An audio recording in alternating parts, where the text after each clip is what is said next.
The idea that we whites, and we alone, have no identity besides who we are as individuals, and that apparently no genetic or cultural forces shaped us as individuals, it's completely ridiculous. And it's so ridiculous that one suspects it was offered to us in bad faith. There is no contradiction between seeing yourself as an individual and having a racial, cultural, national identity. That's how it traditionally was for most of our history. And whether you're talking about Northern Ireland, America, Europe, anywhere, it's this same moral paralysis that infects all of us, and it has to be broken. When they tear down the statues, when they burn the flags, when they scream for these people to be purged from history, is it because they don't understand the arguments? Is it because they need to read the Declaration of Independence again? Or is it precisely because they understand it better than you? That the greatest heroes of American history were great precisely because their victories represented the world-conquering spirit of Western man. It belongs to us and only us. It's because they understand that America is just for Americans, and they aren't part of it. And it's because they understand that what we face now is a struggle for national liberation, and they aren't part of it. In fact, they're the enemy. In fact, they're the people we need to be liberated from, and they know it. What's the point of having a country? Why bother with any of this? Why do any of this shit? It's because if you have a country, you can do more if you feel like you're the end product of a long tradition, that you aren't just self-created, that you benefit from the sacrifices of your ancestors and the victories of the past, that you aren't just leading a pointless life of consumption. You're part of a larger story. Your descendants will be part of the same people, and they will go on to accomplish even greater things. Why? Because you're part of a great effort that transcends generations and even death itself.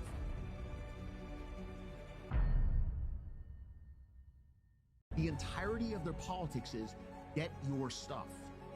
And the indispensable first step to doing that is to deconstruct your identity. Why? Because from identity comes power. And they can break your collective political power by deconstructing your identity. Diversity plus proximity equals war. The divisions are inherent and natural, which is why it's a bad idea to create them when they are not necessary. Say, by importing a bunch of third worlders. Politics is just war by other means. And what do we see in every Western country? Our communities, so-called, are locked in an endless competition, voting as ethnic blocs, trying to loot each other's resources. That's actually worse in some ways than overt conflict. At least in an overt conflict, it's clear, and you can fight back. There is no solving this. You just got to get away from these people. Our ancestors knew all this. I mean, Thomas Jefferson may have said all men are created equal, but he also acknowledged natural differences between the races, and he partially grounded his opposition to black equality on the grounds that American slavery wasn't nearly as harsh as that which existed under the Romans, and that system produced more capable people than the Southern system did. Like, that's how far he was willing to go on this stuff. There's your great egalitarian. What was the point of the civil rights movement? White people had these nice things. We need to let these other people into them. Now they're not nice things anymore. And actually, you can't do anything. And as I've said before, the whole point of American life is to try to make enough money to avoid the consequences of the civil rights movement. How exactly does one do that? Well, you can't use public parks, you can't use public schools, you can't use public transportation, so you have to make enough money so you can go to private schools and have your own private recreation and keep your kids away from this jungle that they've turned our entire society into. Patriot Front has been dominating the news over the last couple days, except, of course, on X, where we are seeing an unbelievable campaign of censorship where if you post the speeches from the event, the action from the event, even just some of the pictures from the event, even if you just talk about the event, people are losing their entire accounts. You all remember our buddies Frojacks who were on this show. They were doing a live stream with Thomas Rousseau. It was cut off in the middle of the stream while they were talking. The free speech app, by the way. This is what Elon Musk promised us. And here's the thing about all this. X allows you to post all sorts of insane incitement. I'm trying to put this very delicately because I don't want to get banned again. But you can make all sorts of violent threats. You can say all sorts of crazy stuff. Antifa openly operate. They said that Patriot Front was an SPLC op. This is Elon Musk. Well, the SPLC is operating quite openly on X. If that meant any of this, why wouldn't you ban that? So this is what we're actually learning here. X is driven by the algorithm of doom porn, of defeatism, of trying to get people worked up just so they can be exploited for money, probably from these content farmers over in India. But what they're afraid of is somebody who actually wants to solve the problem. The entirety of their politics is get your stuff. And the indispensable first step to doing that is to deconstruct your identity. Why? Because from identity comes power. And they can break your collective political power by deconstructing your identity.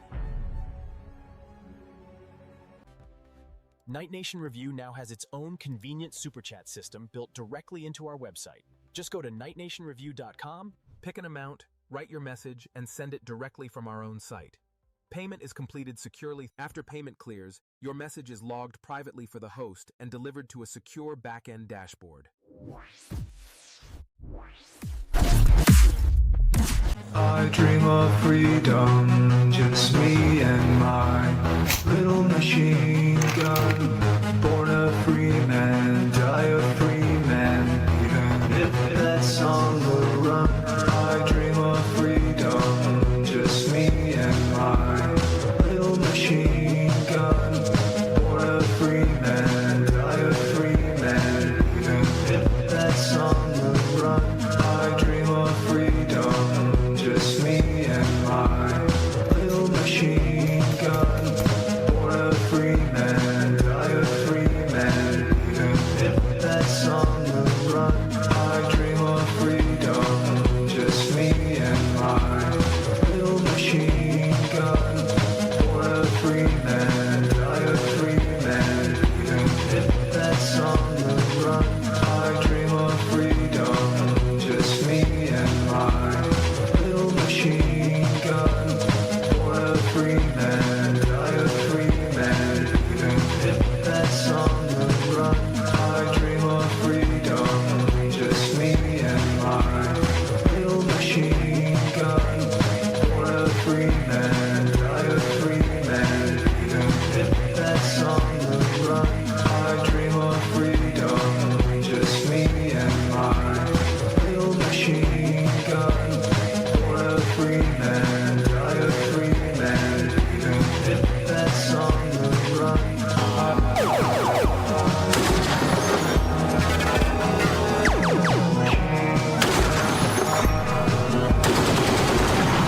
I dream of freedom, just me and my little machine gun. Born a free man, die a free man, even if that song will run.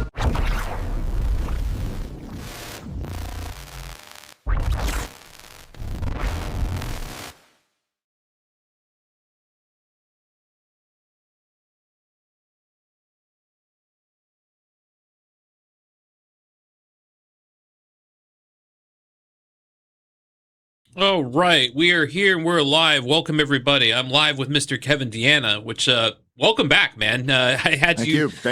I had you on when was that? Like a couple of years ago now at this point. A couple of years back, yeah. Yeah, man. Wow, what a couple of years, huh? Yeah. Wow. I wanted for a couple things. First of all, I wanted to thank you for coming on, and second of all, I wanted to say congratulations on the show, man, because that is an absolute banger. It's absolute. It's amazing, man. It's a really good work. I love your format. And I'm sitting there sometimes wondering, like, how is he doing this? I'm like, wait a minute. He's got maybe you shouldn't tell me. Maybe it's like a trade secret, but I'm like, he's got to have like a teleprompter or something here. He's got to have this at least somewhat pre-written, because those monologues they're fire, man. It's really, you got it. Some of it is, but some of it, I mean, you know how it is. Like when you're, at least for me, when Thomas Rousseau was on recently and he said, he memorizes his speeches in advance. And I do a lot of the same thing where I'll memorize it in advance or I'll write it in advance. But then when I start talking, I usually end up saying something completely different from whatever I wrote. So it's not as pre-planned as perhaps I think it is before I go on camera. Excellent. I just have to say, it just seems like that. I think it's also because, you're a writer, so you're kind of used to organizing your thoughts in that kind of way. Is that right? Kinda. I mean, basically there were two things that taught me how to speak. One was when I was doing conservative movement stuff at the Leadership Institute. So, you'd be giving speeches to various conservative groups and things like that, so that you get over your fear of public speaking pretty quickly with that. And then the other thing, of course, is the group I'm in with the Wolves of Inland, speaking at like ritual or meetings or things like that, which is a very different format from the Leadership Institute, let me tell you, but it's much the same in the sense that it's you by yourself with a bunch of people with no notes, no podium, going off the cuff. And once you've done that for like 15 years or 20 years, whatever the hell it's been, I mean, there's a lot of gray in this beard at this point, you just get over the idea of being ever afraid of speaking or just speaking with no preparation. I mean, there are plenty of things that I feel uncomfortable in social settings, whatever else. But if somebody came to me and said, look, there's 100,000 people, you got to talk to them in 5 minutes and you got to come up with something off the cuff, I'd be like, whatever. Wow. Wow. I think it's a channeling thing in a sense, right? It's like it's a certain kind of focus. Did you agree with that? That's what Bowden said. I mean, He would always say that he was a mediumistic speaker, and I've always kind of felt the same way. I'm not the kind of person who just goes totally unprepared in. I mean, I usually have something pre-written, and then I have it boiled down to certain concepts, and then I recite it in my head and everything else. But once you actually start talking, you're not to be weird, it's kind of different direction than what I was expecting with the show, but you're kind of not you when you're talking, if that makes sense. You're sort of like observing yourself from the outside. And so what you say is not necessarily what you practice. Stuff just kind of comes to you and you just roll with it. Absolutely. I'm sorry, man. It's not exactly the kind of like idea you probably had about coming exactly. I'm so kind of in terms of producing and making your own show. I'm sort of like got to the point where I've done this one long enough. I'm starting to think about like making a new one, and I'm looking around at what other people are doing. And I'm going, your format is great. That is really amazing. Yours is a similar kind of to Nick Fuentes, as I noticed. Do you see a crossover there? Well, I wouldn't compare myself to Nick. I mean, I think Nick is the best in the game, and frankly, nobody compares to him as far as mastery of the format. I think that it's a little different in terms of how I do things because one, you have the interviews, and it's a bit more.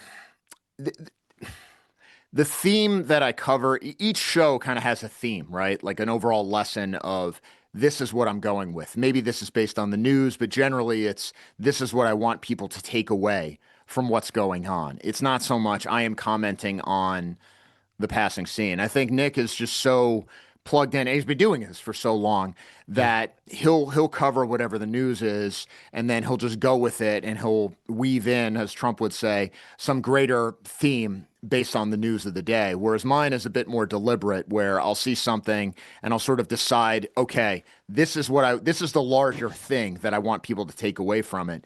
And in that sense, I want every episode to basically be evergreen. It's not dependent on the news cycle. It's to give you guys a concept that you can use regardless of the situation in the future. I think that is exactly what I love so much about it. I think that's that evergreen quality where it's trying to encapsulate something about our worldview that not just helps people that don't already subscribe or aren't already on our team understand it, but helps us kind of conceptualize it or reconceptualize it as well. I think that's very handy. I think that's great. Hats off to you, man. Very impressed. Thank you very much. And I appreciate being invited back on. Oh, my honor, man. My honor. So what have you noticed about the recent changes in the country and identity? Because even since we were on a couple years ago, there have been quite a few. There's been a lot that happened. This was also pre-October 7, so that was been a big shift. Man, there's been a lot.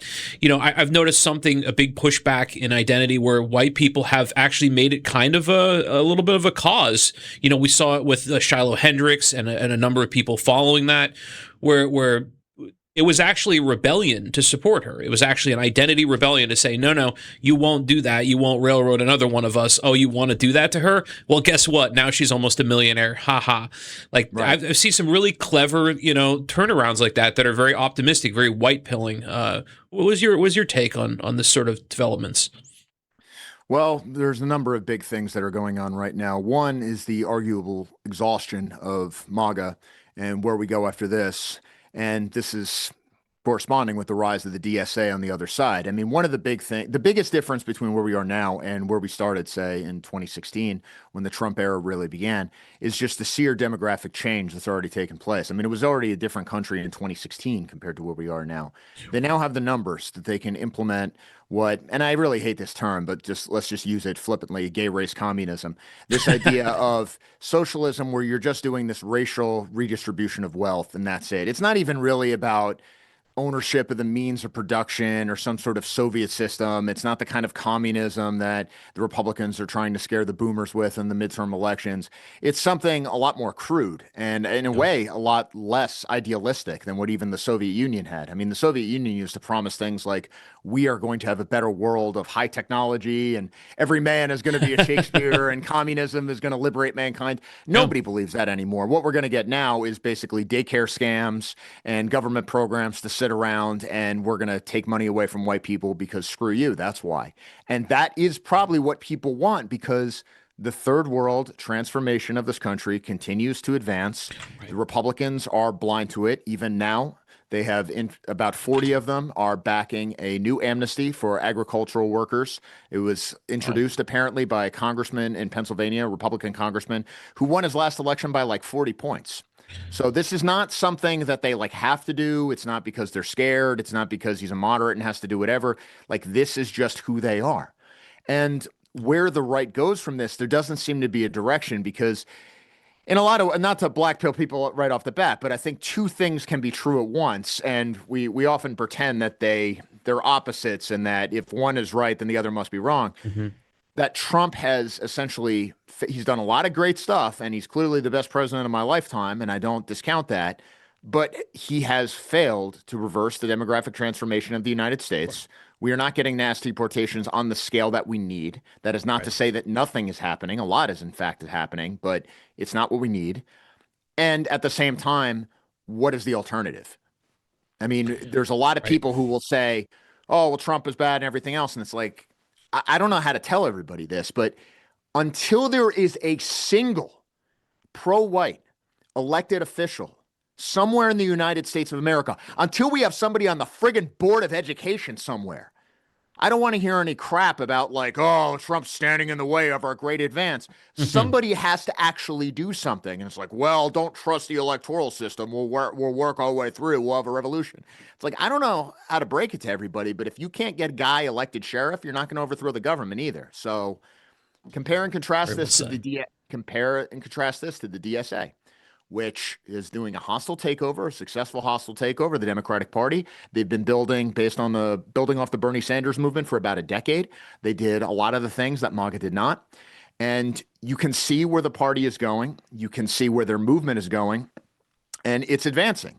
Whereas on our side, it's entertainment. I mean, I've always said that the left is a patronage system, and that's why it's a serious movement, whereas the right is just a market. And we sell takes, and we talk to you about how you can't trust anybody except me, or how we're going to lose, but you can feel virtuous about losing. Or alternatively, you show for Trump and say he can do no wrong, and he's still the God Emperor like it's 2015 or something like that.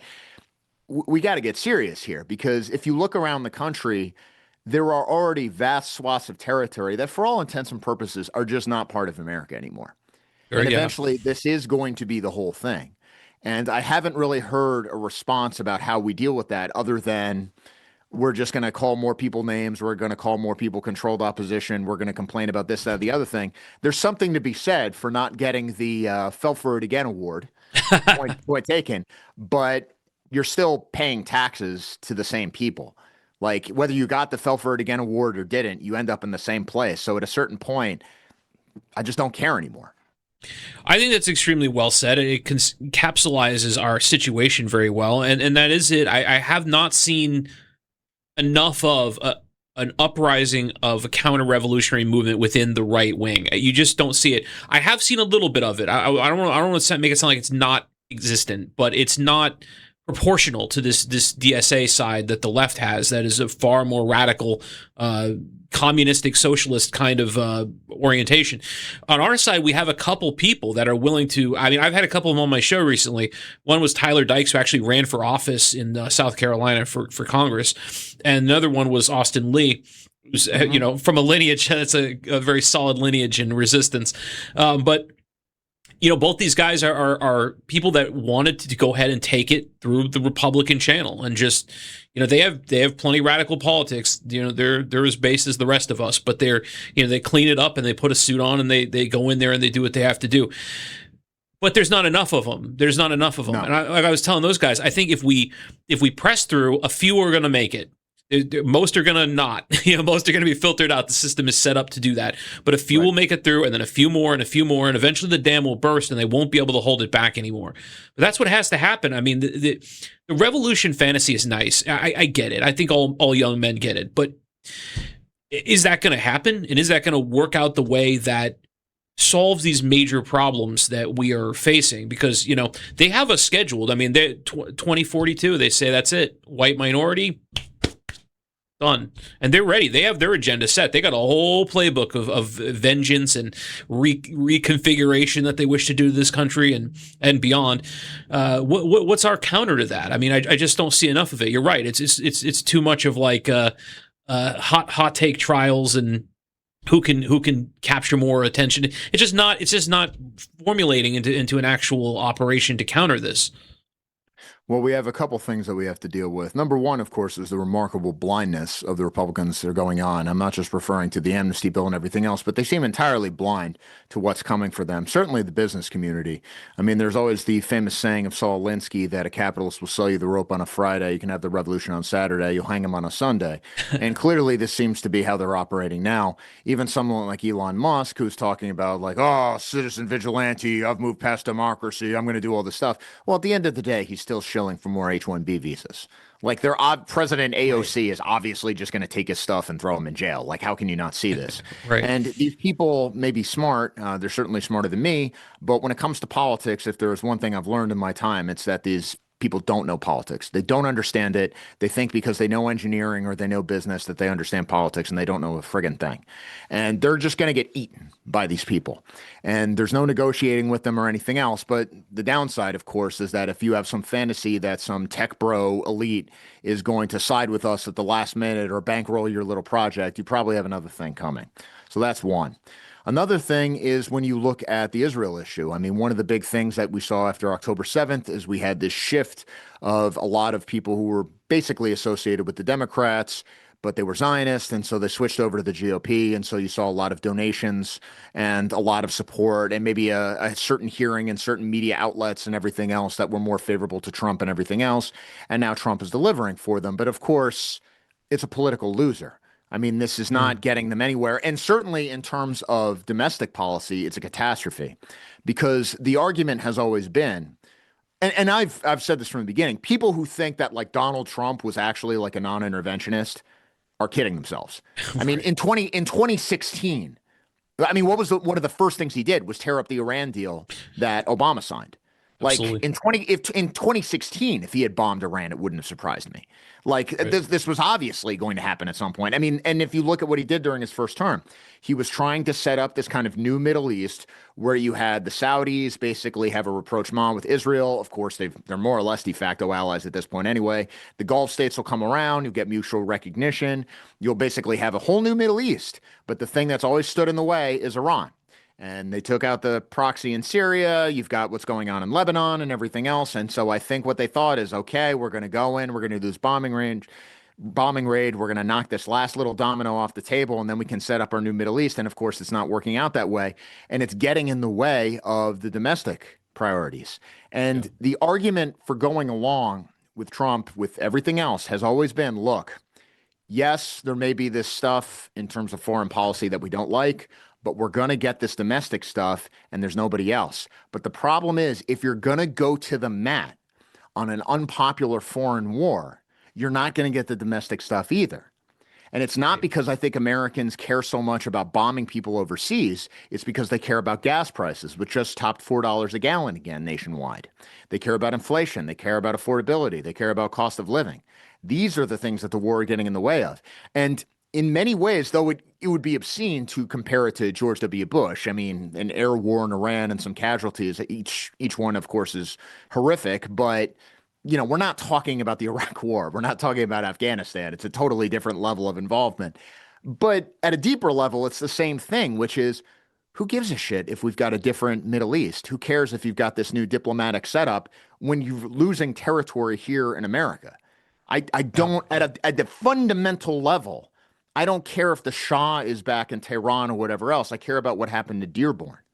I mean, a couple years Exactly. back, just because we mentioned, Nick at the beginning of the show, when I was at APAC, around Detroit a couple years ago, I remember I was in Dearborn, and just I'd never been there before, and it's not an American city, and Yes. this is the city of Henry Ford, and at a certain point, it's just there's a certain question of priorities here where I think older conservatives they really can't wrap their minds around the idea that no, the enemy is at home and actually he's winning, that Right. every single death in Iraq and Afghanistan and everywhere else is completely in vain.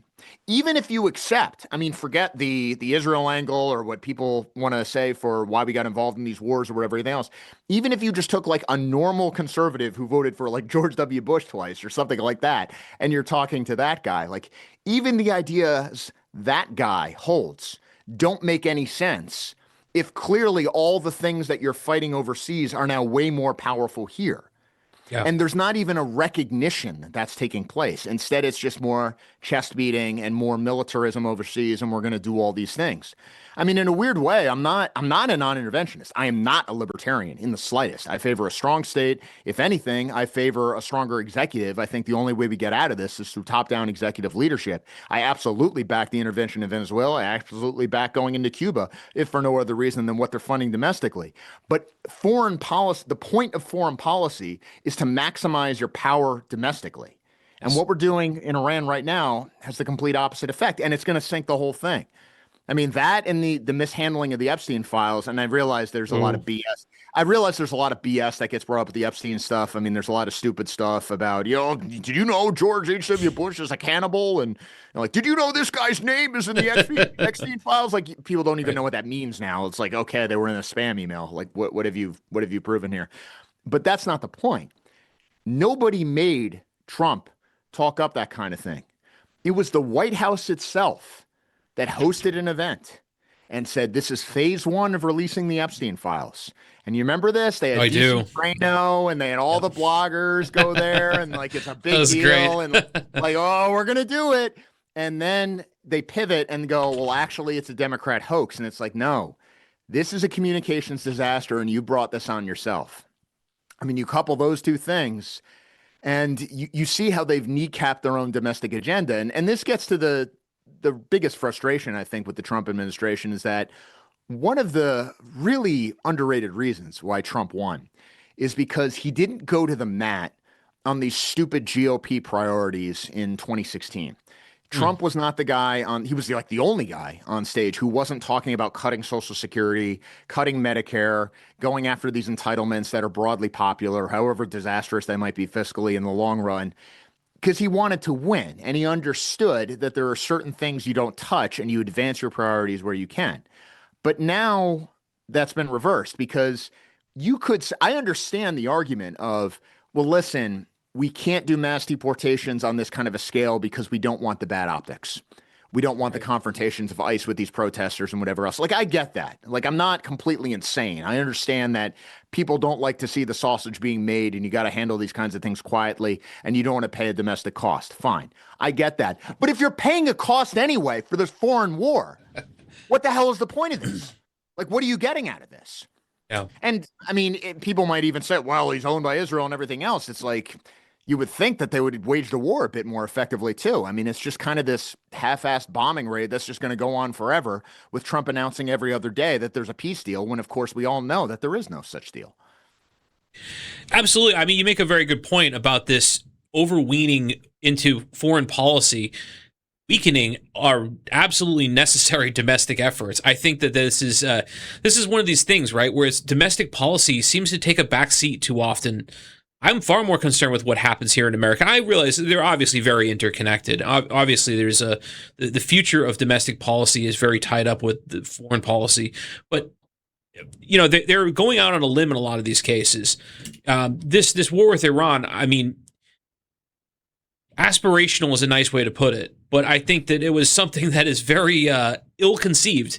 I don't know who thought this out. I think they thought, okay, well, we can do this as a bombing raid, as you put it. That's a good way to put it. And we don't have to put any actual American soldiers' boots on the ground. So, we won't have many casualties. So there won't be that much pushback domestically. So we can get this done on a bigger scale, and we can, knock out an enemy and kind of open the field up for the development kind of aspirations you were talking about. I don't think it worked out as they planned. I mean, the history of war, you can't ever win a war just with a bombing raid. You can soften up the target, but eventually you have to go in there and hold territory.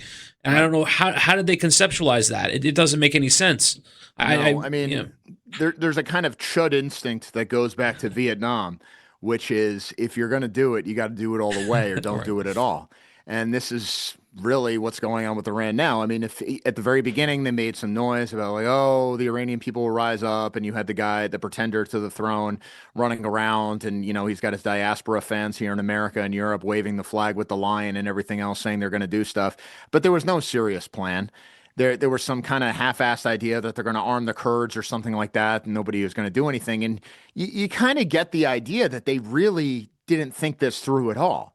Like they really thought they would just kind of drop some bombs and do a decapitation strike, and then the government would just randomly collapse. And there's no reason to believe that would ever happen.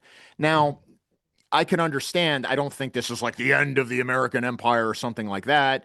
I don't think Iran is like winning the war in some grand sense. Obviously, its economy is suffering and all these things are being degraded and everything else. But at the end of the day, they can actually withstand punishment that America cannot. And America is trying to bomb its way to a diplomatic settlement, which makes no sense if Trump is simultaneously saying, these people are crazy, we can't negotiate with them. Well, if your exit strategy is to have a negotiated settlement with them, that's kind of a problem, isn't it? Because now you're in this situation where you got to deal with the Strait of Hormuz, with them mining it and controlling it and everything else, which is increasing fuel prices and the cost for everything else around the world. And they're saying, well, we have to stay in because we have to free this up. Well, it was free before you started bombing them. Right. So what was the point of this? It that alone, it doesn't seem well enough thought through. Like the fact that, what is it? I think it's 20% of global oil supply goes through that channel from the Persian Gulf. How did they not conceive of that? I mean, they must have. They had to factor that in because it's everybody knows this. But how did they not know that this was going to, they must have had some idea that how they were going to play this, and then it didn't work out the way they wanted it to go. Must they? That's kind Maybe. of the thing. I mean, maybe. Think. you look at what happened in Venezuela, and maybe it was just hubris. Maybe they just thought like, okay, we pulled that off pretty easily. Maybe we can pull this off pretty easily too. And obviously there are workarounds. I mean, you had that big pipeline deal that they just announced with Iraq. I think that Trump actually does, in essence, have a better foreign policy view than a lot of these things because he takes care of the America first in terms of financial terms, that we actually have to get something out of this, that the military is something that is to be used for bringing in returns of power and money to us. You can imagine certain pipelines and certain things you can do so you don't have that reliance on the Strait of Hormuz. But if you're going to do that, why launch the military campaign? Right. Again, Order of operations, right? Yeah. Was there even a strategy here? Because I'm beginning to think no. And, from the Israel controls us point of view, it seems like Israel didn't have a strategy either. I mean, if this is like the decades long plan to get their patsy in there to implement the Zionist agenda of greater Israel, like it's a pretty crappy strategy. Like what exactly do they expect to happen out of this? Because as it stands, it's just going to be this kind of half-assed bombing campaign that's going to string out indefinitely, because whatever we're doing now is not going to make Iran surrender. And certainly it's not inflicting enough harm that America is just going to leave. So it just kind of goes on forever, and we spend a bunch of money and a bunch of people die pointlessly, and your domestic agenda is completely crippled. So this entire thing is just stupid. It does seem like it's already kind of spiraled out of control. I do wonder how they're going to manage to sort of seal this up, or do they? I'm kind of always a little bit curious about this. Declare victory and leave. Yeah. I mean, like that's basically all you could do. I mean, because right. What you would have to do if you were serious about this. I mean, if you took, first of all, I mean, before we even get into it, there was never even an attempt to convince the American people that this was in our national interest. I mean, did Right. you notice that? Like, No, at they didn't no try. at no point did they get up and say, "Look, you guys, like, remember what they did to the hostages and the embassy 40 years ago or Right. whatever else." It wasn't even that.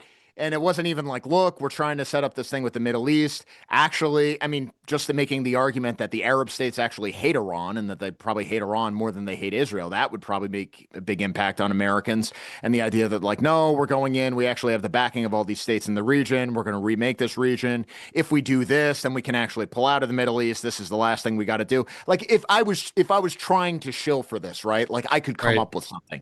I could come up with some argument. They didn't even try.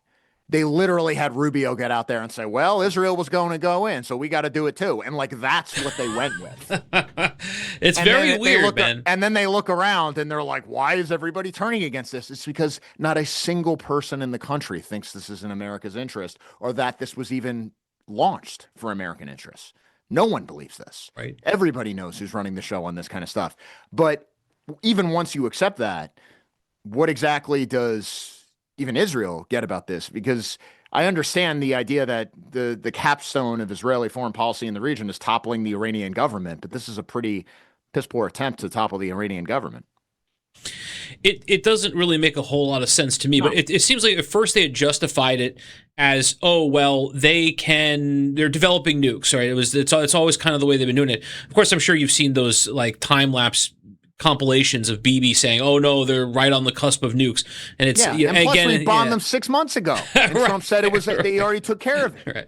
So we blow up the nuclear plant every 6 months, and he gives a speech and says their nuclear program's gone, and then apparently we have to go in again 6 months later. Like, why? Well, they might have nuclear weapons. Like, okay, well, what are we doing here? But even if that was true, though, right? Like, they don't have the ICBM power to hit us anyway. They don't have a submarine fleet to come over and hit America. I mean, this is not an America defensive thing. If they were saying, I guess, that they could attack us with. So they're saying us as if Israel is the 51st state, which we all kind of know that's wink, kind of true. But Israel has nukes. I mean, this is the thing is, okay, Iran gets a nuclear weapon. It's like, all right, well, Israel has a nuclear weapon. I mean, nuclear weapons seem to India and Pakistan have nuclear weapons. I mean, this idea that we can just kind of freeze it in place is naive. And if the Soviet Union and the United States could keep from nuking each other, and if India and Pakistan could keep from nuking each other, I'm pretty sure Israel and Iran could keep from nuking each other. Unless, of course, you really truly believe that the Iranian leadership is completely insane and irrational. But then again, if you actually believe that, why does your whole strategy hinge on negotiating a diplomatic settlement with them? I don't think it's a good one. There might be something we're just not privy to that they don't tell us, but I'm not seeing it if it exists. So. I mean, that would be way more comforting than they just kind of like went into this half-assed and they never even was one. It's reckless, but all this comes back to what you said, which I think is the most salient point. That while all this big boondoggle and all this aspirational crap is being done for whatever it actually is for, all this stuff, all these actual problems and all these trends that are very, very negative for the future of America are happening here. There's obviously the stuff about oil goes up, the cost of food goes way up, everything goes way up. The cost of living is through the roof here. The cost of rent is through the roof here. Everything's not going so well in America, and that's just like the on the ground stuff today. You have a predicted non-white American future, which they're all heralding and cheering for, and they have no conception of how bad that is going to be, how unfunctional that is going to be. If they want to know, I mean, it's really not that complicated. You can just look around the rest of the world, look at places that had similar trajectories. It never works out. It always gets worse. And, it's one thing where they have it the way it's been since the civil rights movement. We're all just kind of passive hostages. And our whole aspiration is to make enough money that we can move further and further away from the consequences. But that's one thing, but when it's everywhere, when it's the country is more non-white than white, that's not going to be able to be this like thing that we can patch over like that anymore. Oh, Band-Aid on an artery wound ain't going to work anymore. No, and I think I'm saying this because I want to lay out the challenges, and I think even people who I think may disagree with me on tactics or strategy or ultimate goals or everything else, the people who think I'm too extreme or the people who think, look, he's just a racist Republican and he's not extreme enough. I just want everybody to understand this. because there's two basic strategies, right? In terms of like how we would get out of this. One is you somehow, some way through mainstream politics, literally vote your way out of this, or you build parallel structures and you have something outside the state. And once you get a certain crisis or once you have certain circumstances, you have some sort of a resistance to it where you either can overthrow it because state capacity declines to the point where it basically withers away, or you can basically ignore it and that you operate that way. And these strategies are not mutually incompatible. I mean, there's no reason you can't do both these things at once. But I think what everybody needs to consider here is that, one, the GOP, and I don't think there's like a firm party structure, but if you look at the type of people who are in the GOP now, the elected officials, the people who are running the Chamber of Commerce, the elites, the donors, they have not learned anything at all from the last 10 years. In terms of the intelligentsia, in terms of the people who are on Fox News and everything else, they are determined to go down with the ship on this Israeli foreign policy thing. They don't even see what's happening in the country, or they don't care. And I actually don't say this because I'm shying away from the consequences. I actually say this because I'm more pessimistic than I think many people out there. I think it actually has more to do with stupidity than malevolence when it comes to the conservative movement. That's one thing.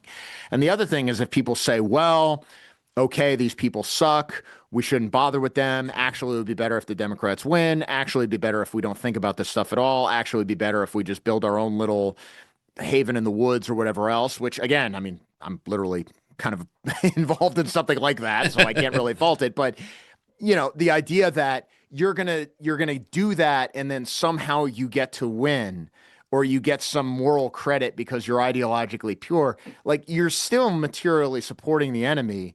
The government capacity is not going to decline to the point where they can't just come in there and take your stuff whenever they feel like it. They're actually serious about using state power, and they're actually able to get their people elected into certain positions because they vote as a block, whereas we pass books and notes back and forth about how it's actually really complicated and how we need to do this strategy or that strategy. They just vote as a block, and so they get to run the show. And I think it's very naive to think that there's some super duper strategy where we can avoid doing a lot of long, boring stuff to get to where we want to get to, where we get to skip all the stuff in the middle and we just get to do something here and then there's some sort of a crisis and then we magically get to win in the end. It's not going to work out that way. I mean, again, if we look at South Africa, there are plenty of white liberals in South Africa, and it doesn't matter how much that country declines. No one is going to learn anything. People can get used to anything. I'm very glad you brought that up because that was exactly where I wanted to go with it. I have a lot of buddies from South Africa, a lot of nationalists there.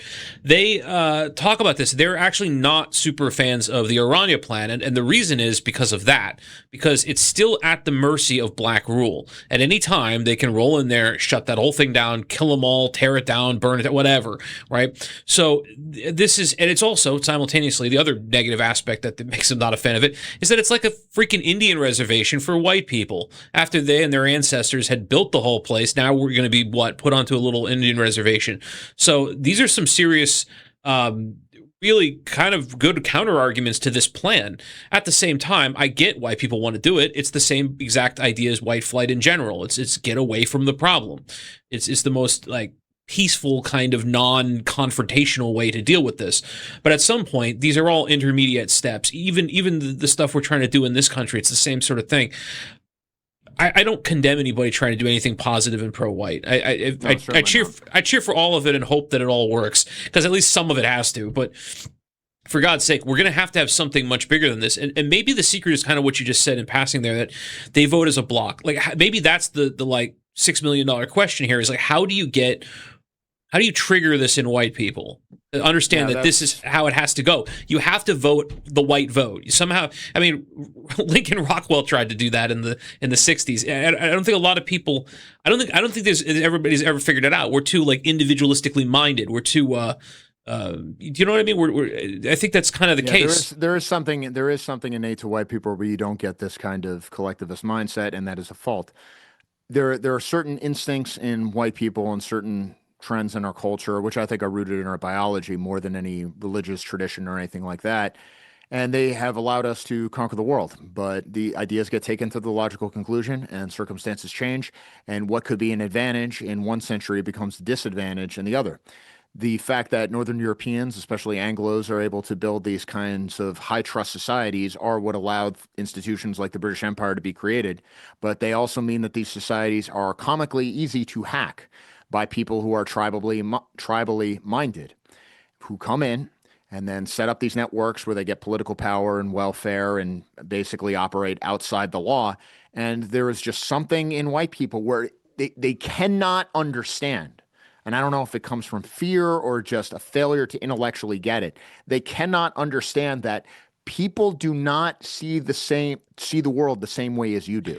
There is no universal human nature. Like when you are dealing with a non, you need to understand he doesn't experience reality the same way you do. Thank you. When you are trying to appeal to certain things like conscience or a sense of justice or fairness, these things do not exist to them, or they understand them in a totally different way. It doesn't matter if you're technically speaking the same language. You're not. There is no communication really possible at the most fundamental level. And so how do you deal with that? That's really the question.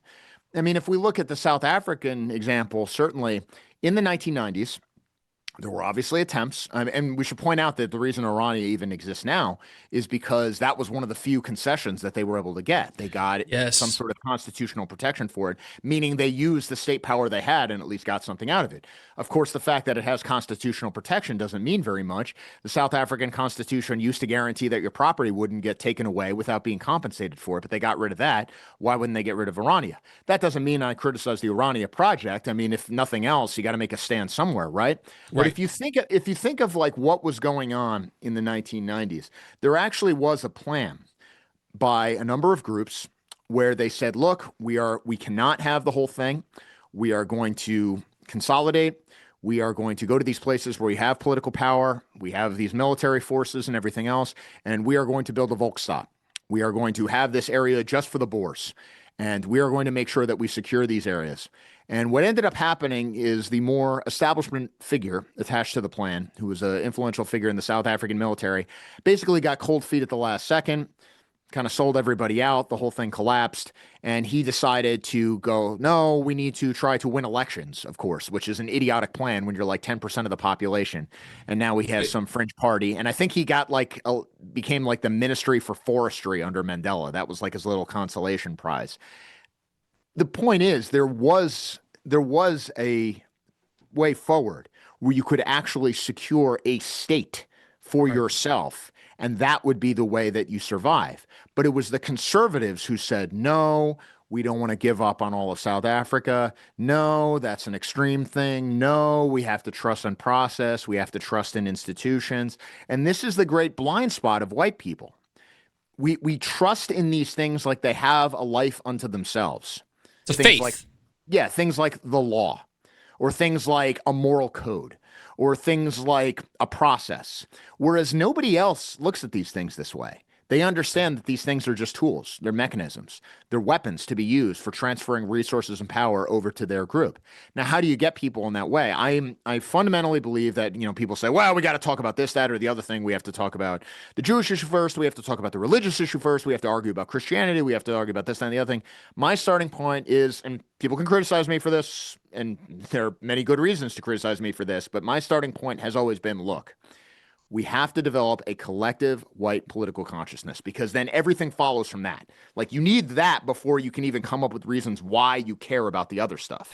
At least that's my position. That's my starting point. Now, people could take issue with that, but at some point you need that, because the goal is to obtain state power and eventually a state where your people and the protection of your people and the upward development of your people is the purpose of that state.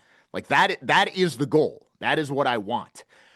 But to get there requires, and this goes back to a debate Steve Saylor and Jared Taylor had back on VDARE, 20 years ago at this point, the citizenism versus racialism debate. And Steve Saylor made the point that white people don't want to act that way because white people see acting racially as a non-white thing to do. And there's a lot of wisdom in that. We don't like it. It's self-defeating, but it's also core to who we are in some twisted way. I mean, when you see some story in the news about some black politician being ridiculously corrupt and transferring resources to their group, or some Muslim doing X, Y, and Z, you're always going to see some white conservative in the comments being like, I don't understand why anybody cares about race. Why can't we all just be Americans? I don't care about my race at all. It's like, yeah, when you say something like that, I know you're white, because only white people talk that way. Exactly. It's only white people talk that way. And it does seem to be a little bit of an age thing, too. I mean, this seems to be sold particularly hard to the boomers. And by Gen X, it started to wear off. And by millennials, it was pretty much worn off. And by Gen Z, it's kind of gone.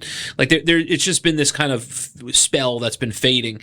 But this is a thing where how do you trigger the racial consciousness of white people? And can it exist? You're right in saying that white people, as a generality, see it as kind of a brown-coded, basically. They see it as non-white. We always talk about like third world coded or right. third worldist and everything else. Like, it's third worldist to care about Palestine. It's like, yeah, but it's also third worldist to say white pride. Like that's actually kind of the irony here, is that if you say, like, I want white people to have a political voice, that is third worldist. The correct upper class white thing to do is to feel compassion for your pet nons and pat them on the head and want to give them more welfare and everything else. And there's a reason for that. And the reason for that is because it is understood that they're not really competition. That they're actually a way you can make money. They're actually something you can exploit. I mean, they may even be a source of funding, especially if you're managing an NGO or one of these programs or one of these government bureaucracies or everything else. I mean, these are the people who are feeding your lifestyle, right? I mean, they're an asset in that sense.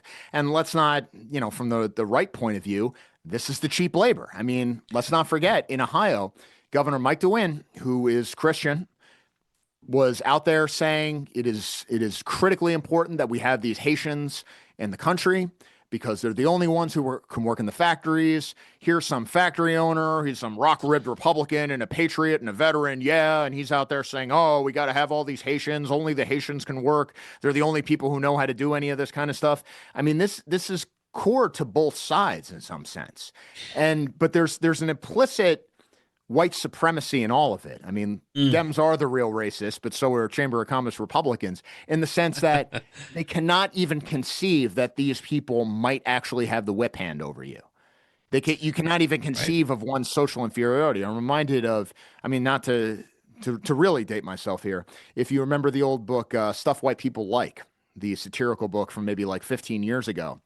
There was by this guy, I think his name was Christian Lander, and he kind of wrote these things, making fun of what we would now call, I guess, white hipsters or white wokes or something like this during the Obama years. So, it had things like Stuff White People Like, Asian girls, I think was like #1 or something like that. I mean, it was farmers markets, things like that. And he was doing an event at a bookstore, and somebody went in there and said, listen, we all recognize that racial humor toward other groups is wrong.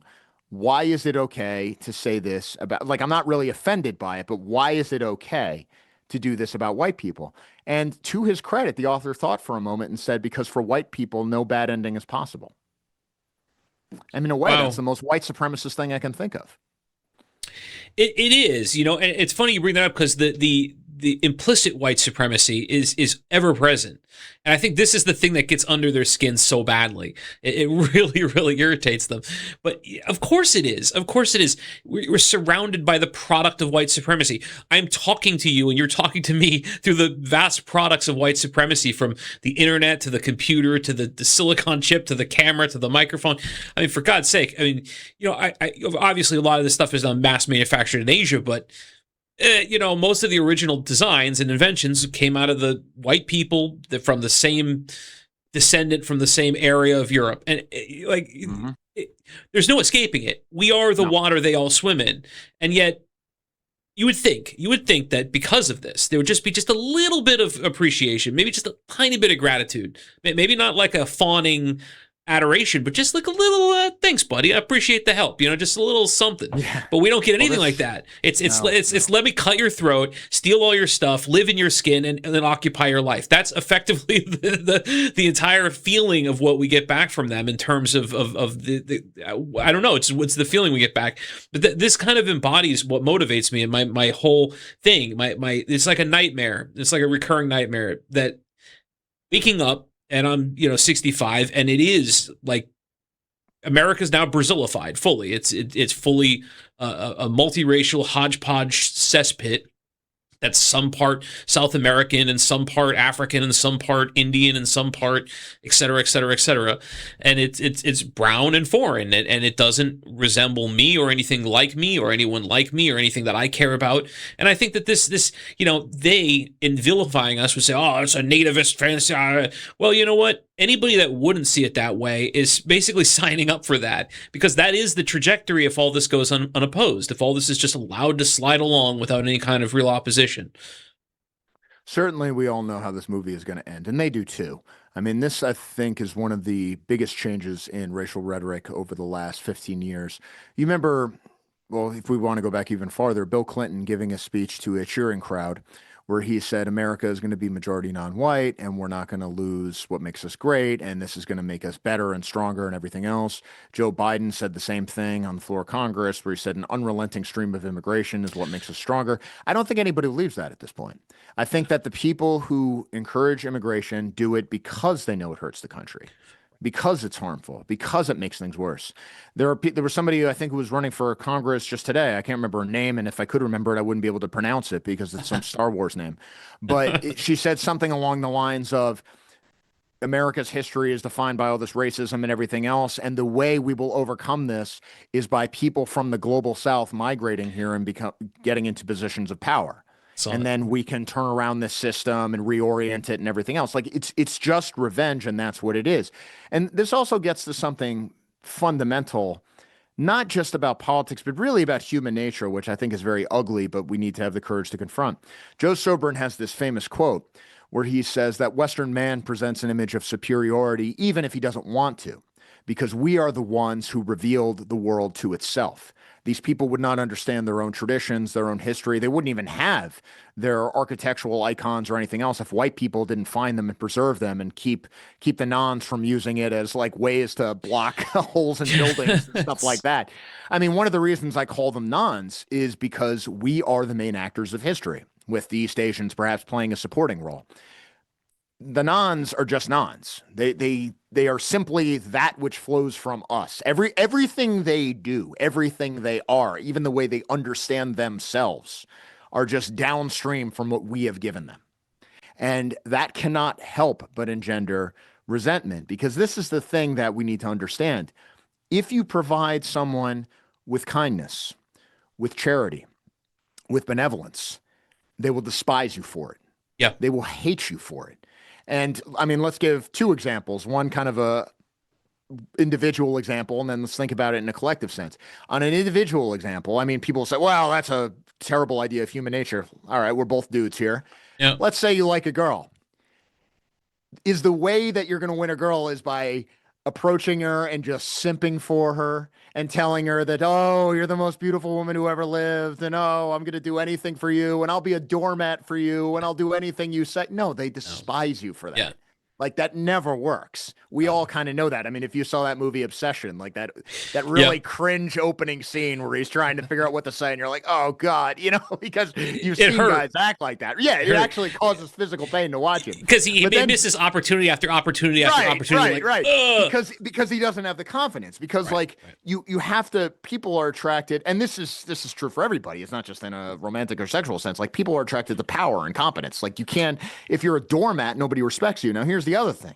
From a collective point of view, we know that during the age of the European colonial empires, many non-whites fought quite bravely, in some circumstances positively heroically, for their foreign kings or emperors. I mean, there was one famous last stand, I think, where a group of like 20 Sikhs, like some comically small number, held this fort against like thousands of Afghans for some absurd amount of time and like died to the last man. And I think the British Parliament like gave them all posthumously like the Victoria Cross or something. I mean, just like stupid levels of heroism, like doing everything they had to do, even though they were serving what was essentially a foreign sovereign. But now that they've been given independence, now that we've reoriented our entire culture to say, oh, that was the worst thing we ever did.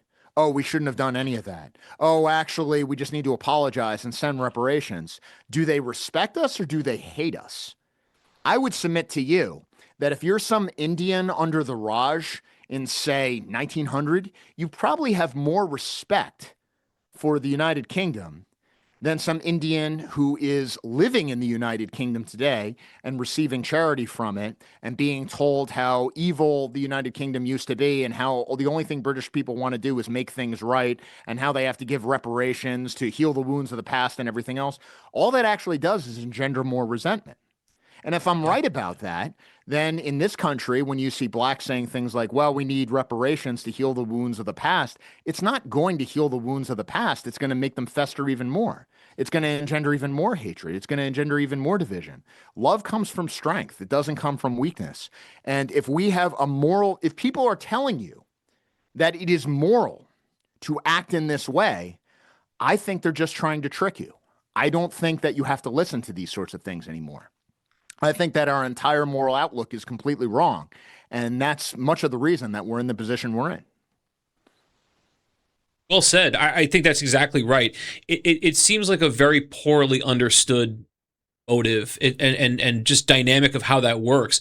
To think that you can placate away their grievances when their grievances are really secondary to what they're really after. What they're really after is power, and they want to either get it or retain it. All of those things are just a lever. It's a leverage that they can jam into us. Even like concepts that are very overplayed, like racism, this kind of stuff.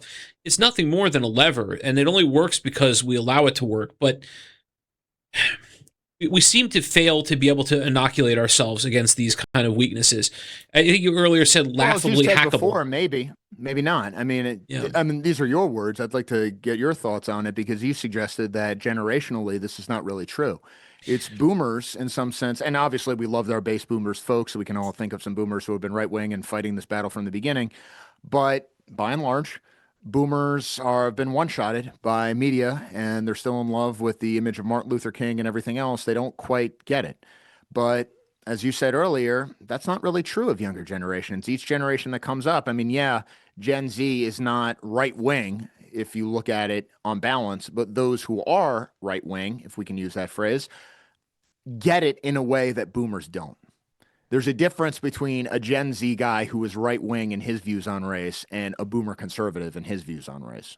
Absolutely true. I mean, there is a very white-pilling thing in that. As I think the spell is worn off, is the way I'll say it.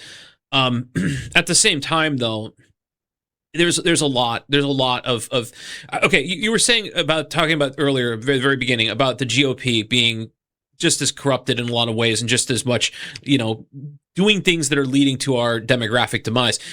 I think that's part of the fact that they both wings of the same bird are part of, they both subscribe to the foundational elements of neoliberalism. They cannot separate that structure from any decision they make. It's the substrate on which they've grown, and they don't really know another way to look at the world.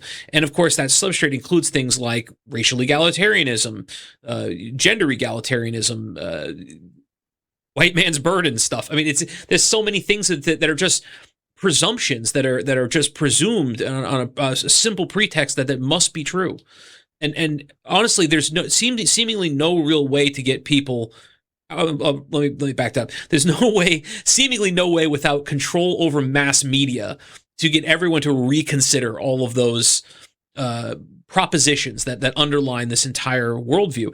But both parties belong to it. The Democrats and Republicans both subscribe to these same inherent values. And this seems to all be sort of born out of the new world that emerged out of 1945 and everything, that happened in World War II. So I don't know. Is it even possible to walk that back or I think that there is, to a degree, like we're talking about with the time. I mean, I don't think that some of the foundational myths that are necessary to support that are going to remain forever. And I think part of it is it dies with generations for sure. But is there another way out? I guess that'd be my question back to you, because I just don't. I think a lot of us don't see it. We know what has to happen, but we don't see how the dominoes could fall in such a way that it's finally going to get us to where we need to go. And of course, we all hope like hell that somehow there is some special unseen physics at play that's going to make it so. But a lot of times you're just not seeing it, right? I think this is why a lot of our guys get so blackpilled, and I feel for them, and I relate often. It's tough. Ricardo Duchesne has this book, Greatness and Ruin, where he talks about the development of Western men, and he talks about that Westerners rather uniquely developed the ideas of conscience and the idea of the interior life and individualism and these sorts of things, and that this is what led to our global rise, but is also leading to our destruction now. And he makes the point over and over and over again that what is happening now is simply liberal capitalism being taken to its logical conclusion. Like there's nothing, whether you believe, certainly there are nefarious plots by some powerful actors. I mean, nobody can deny that. There are certainly some people who are doing stuff out of just sheer malevolence. But even if you removed those people, there's an inner logic to the system, which means that it's going to operate in this way. Take, for example, these Republicans who just introduced this amnesty bill. I don't think they're bribed. I don't think they're intimidated. I don't think they're part of a secret conspiracy. I think they believe that no, what matters is you need to get the cheapest labor you can because then you get the cheapest prices, and that's why we need to bring these workers in. And in the end, everybody's an individual, so they're just the same as us. Like, until you deny those fundamental ideals, you're just going to keep ending up in the same place over and over and over again. Now, the problem is that the only people who really came up with sort of a challenge to this fundamental worldview were what we now call the far-right movements of the 1920s and the 1930s, who created an ideological alternative to this. And they were defeated on the battlefield. And those things are gone. And some survived. If you want to look at Franco in Spain or Salazar in Portugal, you had some that survived for decades after and even became part of the West and were accepted as part of NATO. I mean, there's nothing inherently saying that, one country couldn't have gone differently or held on for a while. If you wanted to point to certain countries that exist today, maybe some in the Middle East, maybe some in Asia, where you say, no, they operate off a different premise, at least a little bit. Yeah, you could argue that. But by and large, the whole world is operating off this premise that we are part of basically one giant mechanism. And that mechanism is liberal capitalism. And until you can break out of that, I think with an idea from the right, the inner logic of the system is always going to lead you to these sorts of things. Now, how does one do that? I fundamentally believe that it is going to be top-down executive leadership, the exercise of state power. I do not think there is going to be a collapse. I do not think that the state is just going to wither away. I do not think that the system is just going to collapse of its own accord. I don't think that there's going to be some sort of fiscal crisis where just everything magically goes to ruin and then we're in road warrior days or zombie apocalypse or whatever apocalyptic scenario you fantasize about. It's going to happen through purposeful political action.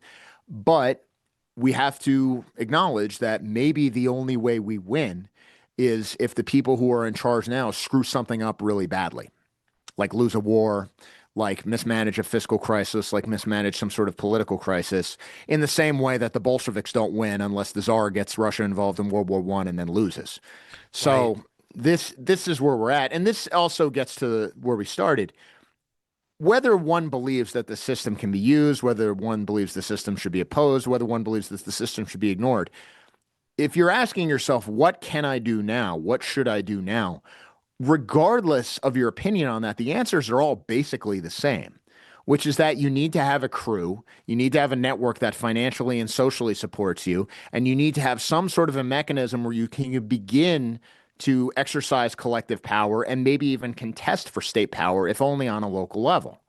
Because whether it's a revolutionary situation or whether it's a gradual evolutionary situation, that preparatory work is basically the same in both cases. And if we don't do that, then we're not going to get anywhere. I mean, the biggest thing, of course, too, is that, yeah, I have this show. I realize the irony of somebody on the Rumble podcasting circuit talking about the stupidity of the Rumble podcasting circuit. Trust me, I get it. But that's a tradition, this is all man. Yes, right. But this is all like a means to an end, right? I mean, right. This is quite literally the least you can do. Like this is the beginning of it. Like if it just ends here, if this is entertainment or a way to release stress or whatever else, I mean, I say this from the bottom of my heart, take up sports gambling, take up video games. You'll be happier for it. Like if it's this should be okay, I am learning these things, I am thinking about these things, whether I agree or disagree with the person who's talking. Now I'm going to do these things in the real world because that's where it actually matters. And that's where we actually start getting somewhere.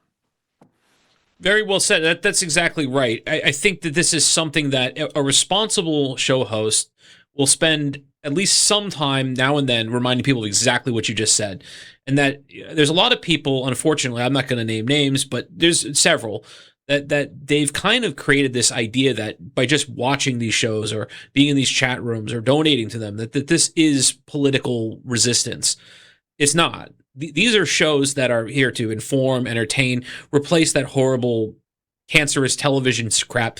But they're not the resistance. They're a supplementary clothing you can wear while at the resistance. They're not the main thing. So I think that this does need to be reiterated from time to time. I honestly, I will say, I do hope that there's a new form of organizing that emerges because I feel it. I feel the need for it. I feel the need for it. I feel that there would be that there isn't just massive demand for this new form of resistance, but that it would be far more effective than everything we've been doing. Because I think a lot of times our resistance modalities, whether you go the patriotic route of like a Patriot Front, or you go full like blown unapologetically National Socialist like Blood Tribe, it doesn't even matter. The way of activism has always been the sort of 1960s protest form. And I don't know that works for the modern day far right, dissident right, third position, white nationalists, whatever you want to call it. It just doesn't really work for us, I don't think. It does to a degree. I mean, it does for like getting attention to our issues a little bit, but I don't think that's what we're really searching for. I think what we're really searching for is a way to form groups that can work as almost like a commando unit and infiltrate institutions and take over institutions. Have these little commando units, I guess. I have no better way to say it. And then I think that might be a new way. That's one conception I've had, but it's got to be something like that. Everything comes down to power. And I think on that we completely agree. Everything else is secondary or an afterthought after that. And almost all of these things we bitch about, all these problems we have that are ultimately very serious, they can all be solved by our side having power, should it be wielded correctly. So that seems to be the main thing that we should be pursuing more than anything else. Yeah, the solution is always power. Power is at the foundation of politics. Power is at the foundation of all my theories and how I think the world should be and everything else. And really, I think of all human dynamics. But in terms of what these groups should be doing, I mean, Thomas Rousseau appeared on the show recently talking about the very successful march that they had on July 4th. And we were talking about activism. He said, look, that we do this because how do you think I get these guys? I mean, people see the march, they want to be a part of something and do everything else. But here's the thing. And I say that I should stress, I'm not a member of Patriot Front. I think I'm probably too old. But I know a lot of the guys in it, and certainly Same. I know a lot of the people in other groups. And what they are doing is not what's just on the internet or on TV or everything else. True. And in many ways, the more valuable work is the stuff that you're not hearing about. Yeah, and this is the same, like, or the group that I am in, or the groups that other people, which, is not really political, but in the sense that, like, okay, here's this, call it a tribe, call it a mutual support group, call it whatever you want. Like, people are doing stuff, but it's not the kind of thing 9 times out of 10 that you broadcast, that you put out there. It's political in the sense that you're building power, you're accumulating resources, you're doing these sorts of things, you're building up collective identity, and you're trying to express your will on the world. But it's not, we're doing a march, we're waving a flag, we're doing a banner drop. Those things are necessary, to be sure. But one of the things that, and I take this from the neo-reactionaries when they were writing about this back in, God knows what, 2012, something like that, Curtis Garvin, people like that, when you have a protest, like a big protest, 9 times out of 10, that's just spiking the football. I mean, it's something that the media already approves of. You're doing it because you're being allowed to do it, because power approves of it. Like, you're not actually challenging power.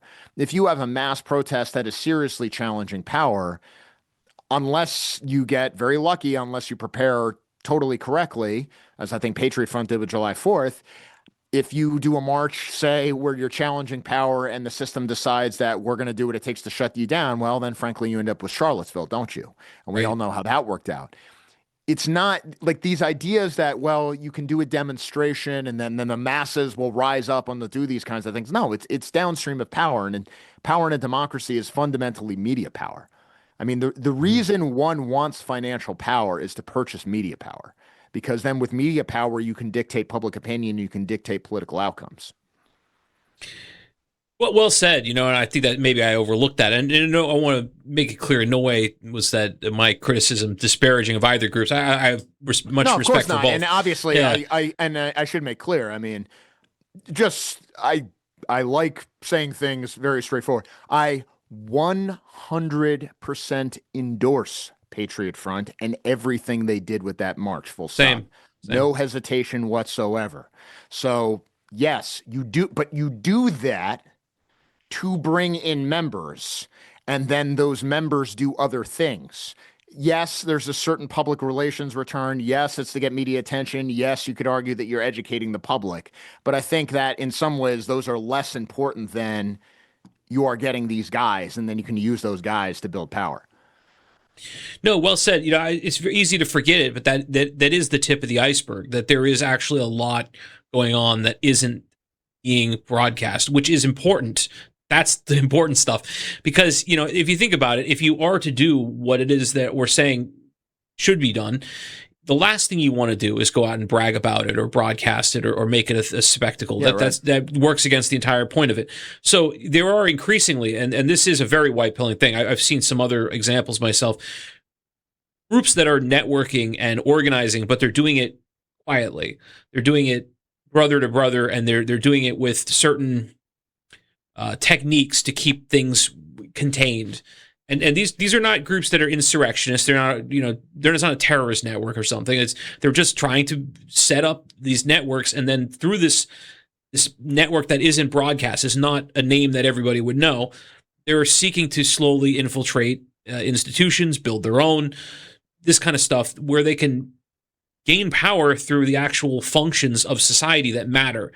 Business building, networking, donor class interaction, on and on and on. So this, I think, is a good thing. This is a very good thing. It's a very good development. And I guess that's what I'm trying to get at, because there really is kind of two elements of it. That's very true. Yeah, I have good hope for that, because I think that's what needs to happen. A lot of what needs to happen shouldn't be broadcast and advertised. Right. There's a certain type of person, I remember this when I was doing stuff on college campuses, who sort of gets off on the idea of notoriety, maybe even gets off on the idea of being hated. We all know those types. And those types there's perhaps a role for those types. Those types occasionally are good at revealing certain things or getting the other side to reveal themselves, maybe. But those people don't tend to be politically active, or politically effective, I should say. Maybe if anything, they're too politically active, but they're not politically effective. I mean, the people who I want are quiet and competent. Yeah, no, absolutely. Absolutely. It's something that we need to see more of. What do you think is missing that we could actually have already in our own people that are already here, but they don't realize that it's something that's needed?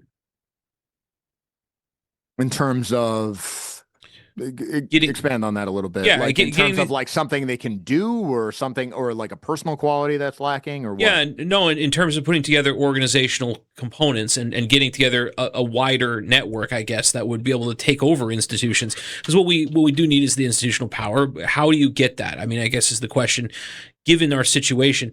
And is there some other component that I think is underplayed? Because there are some that I think are well known, but there's probably some others that I don't think are being focused on right now. If I could be so bold, I would lay out one objective. And I think if we can lay out this objective and meet it, then we can talk seriously about what comes next. Every single one of us, every single day, when we work, when we do whatever it is what we do, we are materially supporting our enemies through our taxes. This is where the money goes. And if you notice, even the Republican Congress, they just passed that new housing bill that's going to give millions of dollars to all these housing NGOs and everything else that are all staffed by leftists. If you get this agricultural amnesty, obviously you're going to get more money towards leftist organizations and everything else. For this new public housing that's set up, it's obviously going to go to these NGOs and everything else. If you look at what Mondami's doing in New York City, essentially the entire real estate policy is to take property away from private landlords and give it to political allies. This is actually what you should be doing with politics. This is the correct way to view politics. So I would say this, our objective as a starting point, I don't care about your ideology. I don't care about what grand theories you have. You shouldn't care about mine. Like it's all nonsense. We're all just kind of passing notes back and forth. The objectives could be this. Can we get a single activist, one guy, one pro-white guy, or one pro-white organization that is being funded by the taxpayers? That's the objective. If we can do that, because every single one on the other side is being funded by them. I mean, if you don't believe me, go to any cultural festival or something in your podunk town in the middle of nowhere. Whenever you see some crazy thing like, oh, here's a new rendition of Hamlet, only now it's about LGBTQ or whatever, or like how black, an all black production of Julius Caesar or something like that. Look at who's funding this stuff. When you see some commemoration of the civil rights movement, or when you see some grant program, or when you see something to, not even just for art, but even for businesses and everything else, like look at where this money is going. That is your money. And if it's not your money, it's money coming from a foundation, which got its money probably from companies that you materially support. I mean, the fact is, even the most dedicated right-wing activists out there, the purpose of his life, if we consider that the purpose of one's life, ultimately, if we take a step back, is probably who you materially supported over the course of your life, like where the output of all your energy and effort actually went. Every single right-winger in the country spends most of his life supporting his enemies and supports them a lot more than he supports people on our own side. And that's not because he's a bad person. It's because that's the way the system is set up. Until we can turn that around at least a little bit, then I almost think it's a waste of time to talk about anything else.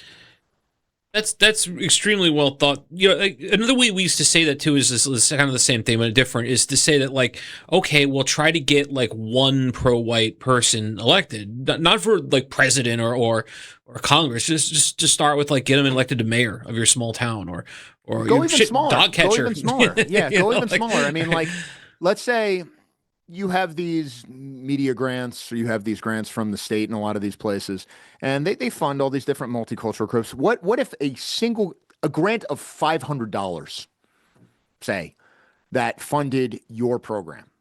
Like, that by itself would be a step up from where we are now.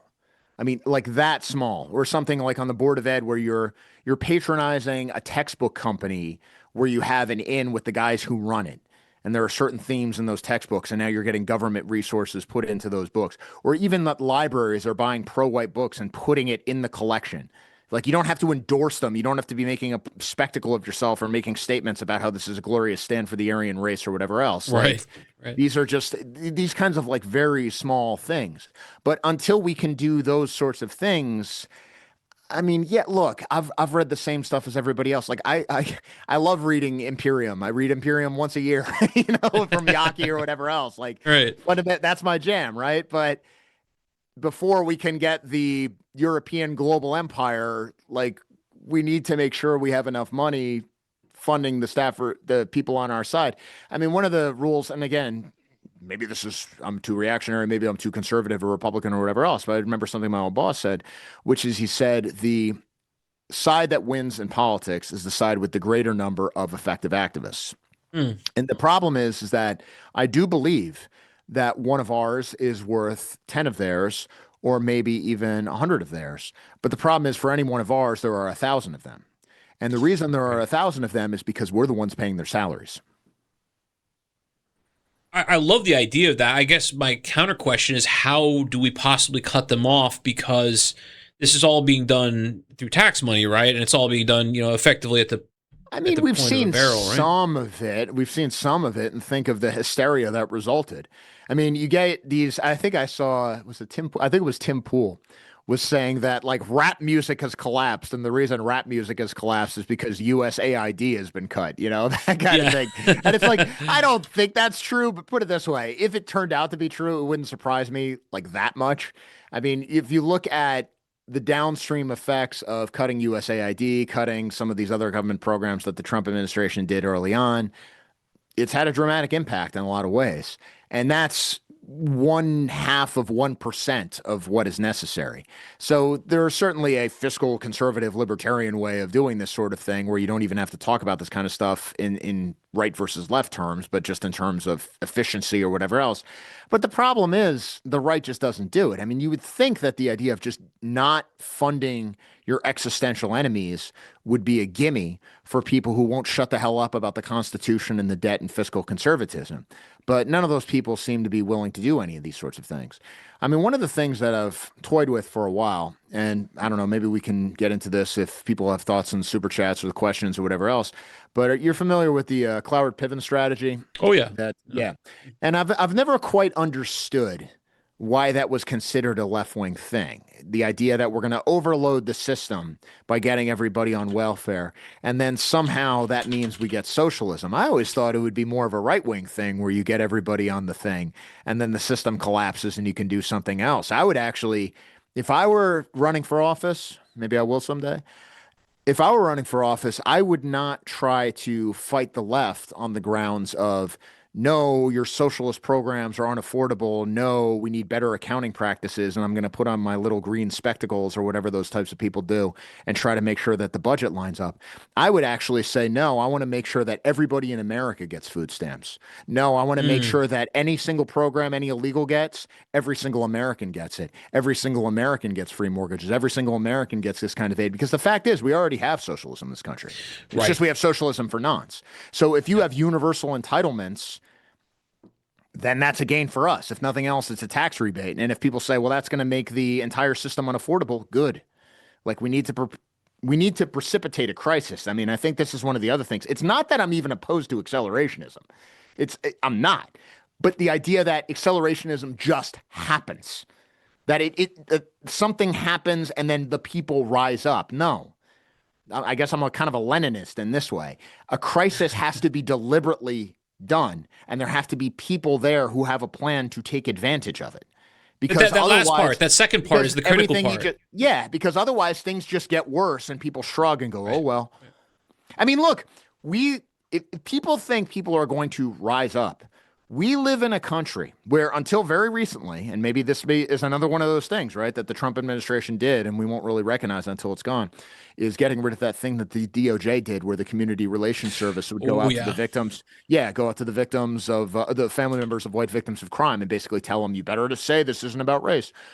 But until quite recently, we just sort of took it for granted that every time a white child or a white parent was killed by a non in this country, that the family members would sprint to the cameras with huge smiles and talk about how they can't wait to forgive the killer and everything else, but the real problem is racism.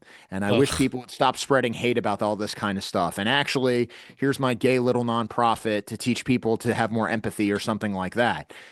I mean, if that doesn't wake people up, I don't know what will. Like, people need a certain amount of support from power and support from a social network to feel like they have moral permission to get angry or to mobilize politically or to do something. I mean, this is an aside, but one of the things that had a real impact on me is I'm from North Jersey, and my freshman year was 9/11. And so my fall break, I went to the College of William and Mary, and my fall break, so early October, was I came back to North Jersey, and the first thing I did was go to the funeral of somebody who died in the attacks, who I knew.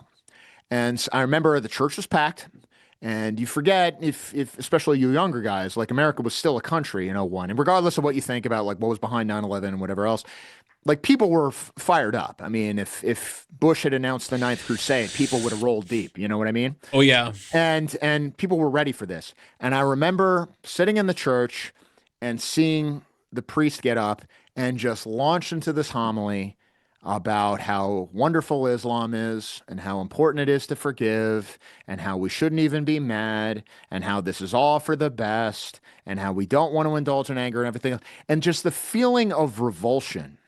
I think that was like, if I had to pick one moment where I like turned away from that whole, not just that religion, but that whole moral model, I think like that was the beginning of it. Because I instinctively felt like I'm being sold something here. Like nobody, there's something else happening here. Like nobody really believes this. This is obviously something that's being pushed on us for a reason. And this is how I've come to feel about a lot of this stuff. But it's not something that just happens organically. Like people need support before they feel like they're allowed to take a stand. And for better or worse, white people are not going to fight for the future of the white race, or the, if you want to put it more diplomatically, the future of our people or the future of our country or our culture or whatever else. They're not going to do that unless they feel like it is morally correct. Right. So you can't, like, we can make the argument here, like, listen, you idiots, if we don't operate as a collective, we're just going to be eaten by the people who do. That's true. Right. But normal white people aren't going to accept that. You do have to make the moral argument. That's just the way we are. It's too Malthusian to speak. Yeah, Jared Taylor talks about this all the time. Yeah, it's just too Malthusian to speak to their mind state. Like they need something that tells them that it is morally correct to fight for this. And I don't. Maybe it's our failing in not being able to make this argument clear enough. But I don't even know if that's true, because look, if we had the mainstream media distribution network, could you not get up on there? Could Jared Taylor or shit, me could not get up on there and make this argument why preserving your own people is a moral stance? I mean, I think any of us remotely competent could probably do that. It's a matter of that. It's a matter of we don't have that institution. I think that's the biggest problem in achieving that goal, right? Well, it goes back to the status question. It's not whether the moral argument is so convincing or whether you frame it the right way. I mean, yes, obviously that makes a difference. And yes, it's something we got to do. I mean, what are we doing this for, right? But it's the least you can do. I mean, the amount of people who are actually convinced by anything is probably very small. I mean, this is one of the reasons I think that debates are usually a waste of time. You're not actually like having a good faith discussion with somebody else trying to get to the truth together. You're trying to score points and embarrass the other guy and everything else, and it just generates more heat than light. But when you think of why people agree with certain political stances or certain moral stances or even certain religious stances, generally it comes down to status signals. Generally, it comes down to the perception of where power lies. Generally, it comes down to where they see an advantage. And this is the critical problem, is that it's not that Jared Taylor can't get on the television and give a really good speech that'll convince everyone. It's that if Jared Taylor was on the television, we'd have already won, because then and it wouldn't even matter what he said, because the status battle would have already been won. The political battle of position would have already been won. That's the issue. Well said. Yeah, I think that's exactly it. I'm still thinking in this terms that this is about convincing people, but you're right. It's a exceedingly small. It's a single-digit percentage that are going to be swayed one way or the other. Yeah, you're fighting for the margins at that point. But I guess that is the biggest question, though. Is like, how do you actually retake power and then reestablish a different social order once you have? I think that second part is pretty easy. It's the first part.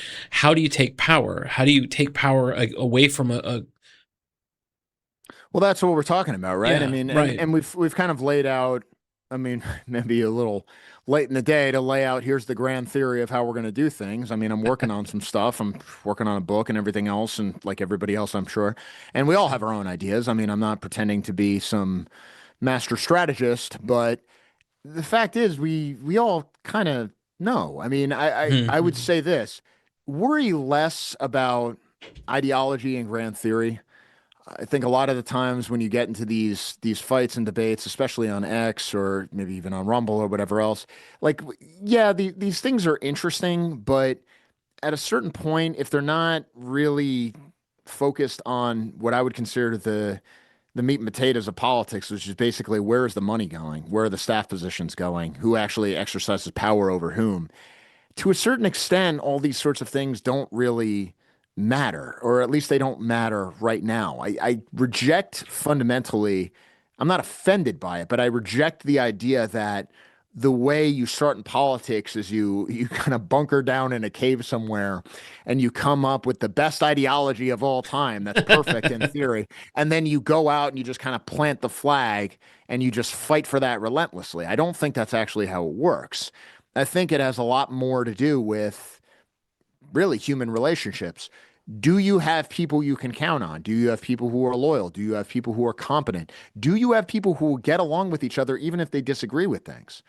I mean, I can tell you right now, being in the Wolves, I'm sure there are a lot of guys who might disagree with me on this or that political stance, but we don't talk about it because Right. we got more important shit to do. And this is kind of how I'm sure that's the same thing in Patriot Front or Nova or any of these other groups that are out there. I mean, if one wanted to sit down and try to hammer out like the details of which particular faction of the third position you consider yourself to be a part of, people are going to be hitting each other over the heads with chairs within 5 minutes. But what's the point? I mean, what we actually need to be talking about is how do we get more members? How do we get more money? How do we get staff positions? How do we get a guy elected? How do we get more property? How do we set up an active club to bring in more people? How do we set up like a training regimen for our guys to come in? Like, how do we do propaganda exercises? How do we set up side hustles for our guys so they can maybe quit the jobs that they don't want to do and spend more time doing this kind of stuff? Like, this is what politics is about, not, here's like my grand theory of how it all went wrong when like this particular Christian denomination won 3,000 years ago. Right. Like, yeah, I talk about that stuff too. Yeah, it matters in some sense, but I mean, let's have a sense of perspective about all this. I mean, one thing that I've learned, and I'm saying this as a literal graybeard here, is that in this calling, let's call it not a business, certainly, because frankly, if you're doing this as a business, you're an idiot. I assure you, Right. there are much easier ways to make money. Right. I was working as a plumber for a while. You make a lot more money doing that. I'll tell you. Oh, hell yeah. Hell yeah. And I was not a good plumber. But if you think of what you need to do to have staying power, not to go crazy, not to flip out on everybody around you, there does need to be a sense of irony and a sense of perspective. Like you have to simultaneously believe wholeheartedly in what you're doing and also not be a true believer who's going to completely lose his mind every time somebody contradicts you online, because that's always going to happen.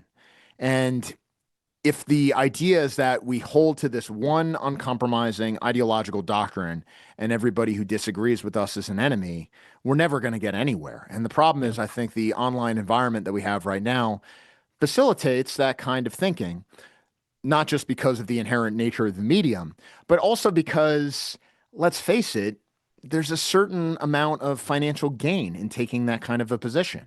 Because if I'm the only one who's correct, and everybody else is compromised or a traitor, well, then I should be the only one you're sending money to, right? That's true. That was my question is maybe that's exactly intention, is that it keeps us in a state where we don't actually go anywhere with any of this, that it's effectively a long-term circle jerk.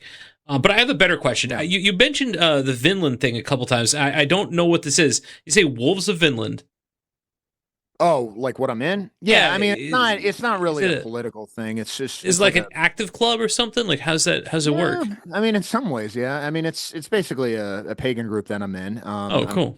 There are guys who participate in sort of the active club like fights. I mean, there are these things called forest fights. Some of the guys do stuff in that. Obviously, everybody kind of has a responsibility to train, at least in some sense. I mean, if you're not fighting, you better be at least weightlifting and doing this kind of thing. But really, it's more of a tribe is probably the best way to put it, and it's obviously explicitly pagan. But it's not a political group in the same way that, say, Patriot Front is. Like you're not going to catch us doing marches or something like that anytime soon. It's just a different sort of thing. But that's kind of the point, is that there's something out there for everyone. And if one is Christian, if one is pagan, if one is politically minded, if one is not politically minded and does not want to participate in politics. I mean, Evola recommended at this time in history an apolitical stance. So I'm not even going to force that kind of thing on people. There is some sort of a network out there that is going to further your ambitions, and that is going to give you the support network at your back. I mean, I was doing an interview with somebody the other day, and what we concluded essentially is that if you had one bit of advice for young men right now, find a gang. You got to have one. Yeah, so true. So true. I mean, it matters a lot. I think this is something that goes well understated, is that camaraderie is so important, especially for men. I think it's important for everybody, but it's so, especially for men and double so for young men. Like this idea of brotherhood, this idea of having fellowship, of having some kind of togetherness and community. And I mean that entirely in the real life sense. It's everything. And I think, I've talked to people that are involved in this sort of politics online a lot, but they've never been to an IRL white nationalist gathering. And I'm like, oh man, you're missing out. That's the best part of it. The part online is the part that sucks. The part in real life is the white pilling part, So just so Jared doesn't yell at me, I should point out that if you go to amren.com, you will see that the details for the next American Renaissance Conference have been announced. It'll be November 13th to 15th at the usual location at Montgomery Bell State Park in Tennessee. So I would strongly encourage everybody to make it to that. I think what we have going on with American Renaissance, obviously it's been going on for a very long time. And what I like to think of it is it's sort of a clearinghouse for everybody. I mean, regardless of your ideology, regardless of what group you're a part of and everything else, you're welcome. And this is a place where we can actually get together in camaraderie and fellowship and solidarity and actually figure out how we're going to get somewhere. Tell me about this. That's one I haven't been to. It's definitely on the to-do list. So sorry, say the date one more time. So I'll put it in the notes. November 13th to 15th. November 13th. Okay, very cool. Tell me about what they're like, because I definitely want to go. It's on the to-do list for sure. So what's an AMREN event like? Because they've done such good work for so many decades. I mean, some of the best debates that I can find back to like the 80s where they're talking about race and stuff, AMREN stuff, you got a young Uncle Jared up there. So, it's it's an institution. We bemoan the loss of our institutions and we need more. Well, you got some. Yeah, you do. And I mean, I should point out, identity politics is fundamentally a production of American Renaissance. I mean, I work for American Renaissance. That is what I don't work for identity politics. Identity politics works for American Renaissance and therefore Jared Taylor. I mean, as far as the conference goes, there's a certain tone to it, obviously. I mean, I don't think I'm confusing or shocking anyone when I say that American Renaissance is not exactly the most hardcore group out there. But we've been increasingly stalwart and going after certain issues. And I think we have a real shift in recent years going toward more practical politics, activism, and organization building in a way that maybe we didn't have before. When you look at the older American Renaissance conferences, from the 1990s even, a lot of it was, this is an intellectual lobby essentially for the right wing of the Republican Party or the conservative movement. Obviously, there were some left-wing speakers. Obviously, there were speakers from other points of view, but that was really where a lot of these guys were coming from, and there was a heavy academic focus and everything else. We still have that. It is not the kind of thing you show up to in a T-shirt and jeans. I mean, suits and ties are required. There is in fact a dress code. I mean, there is a certain element of respectability that we're trying to put forward here.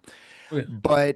And there's obviously a lot of emphasis on ideas and philosophy and why we should be doing this sort of thing. But what has really changed in recent years is I think we all kind of know, the arguments at this point. We know why we're here. And so it's not really, you don't need to hear another speech from me about why it's good to fight for white people. Right. You already know that. You wouldn't be here if you didn't. And also, when you look at American Renaissance when it started, it was a much freer media environment. I mean, Jared used to get booked for radio addresses all the time, for radio shows and this kind of thing. That doesn't happen anymore.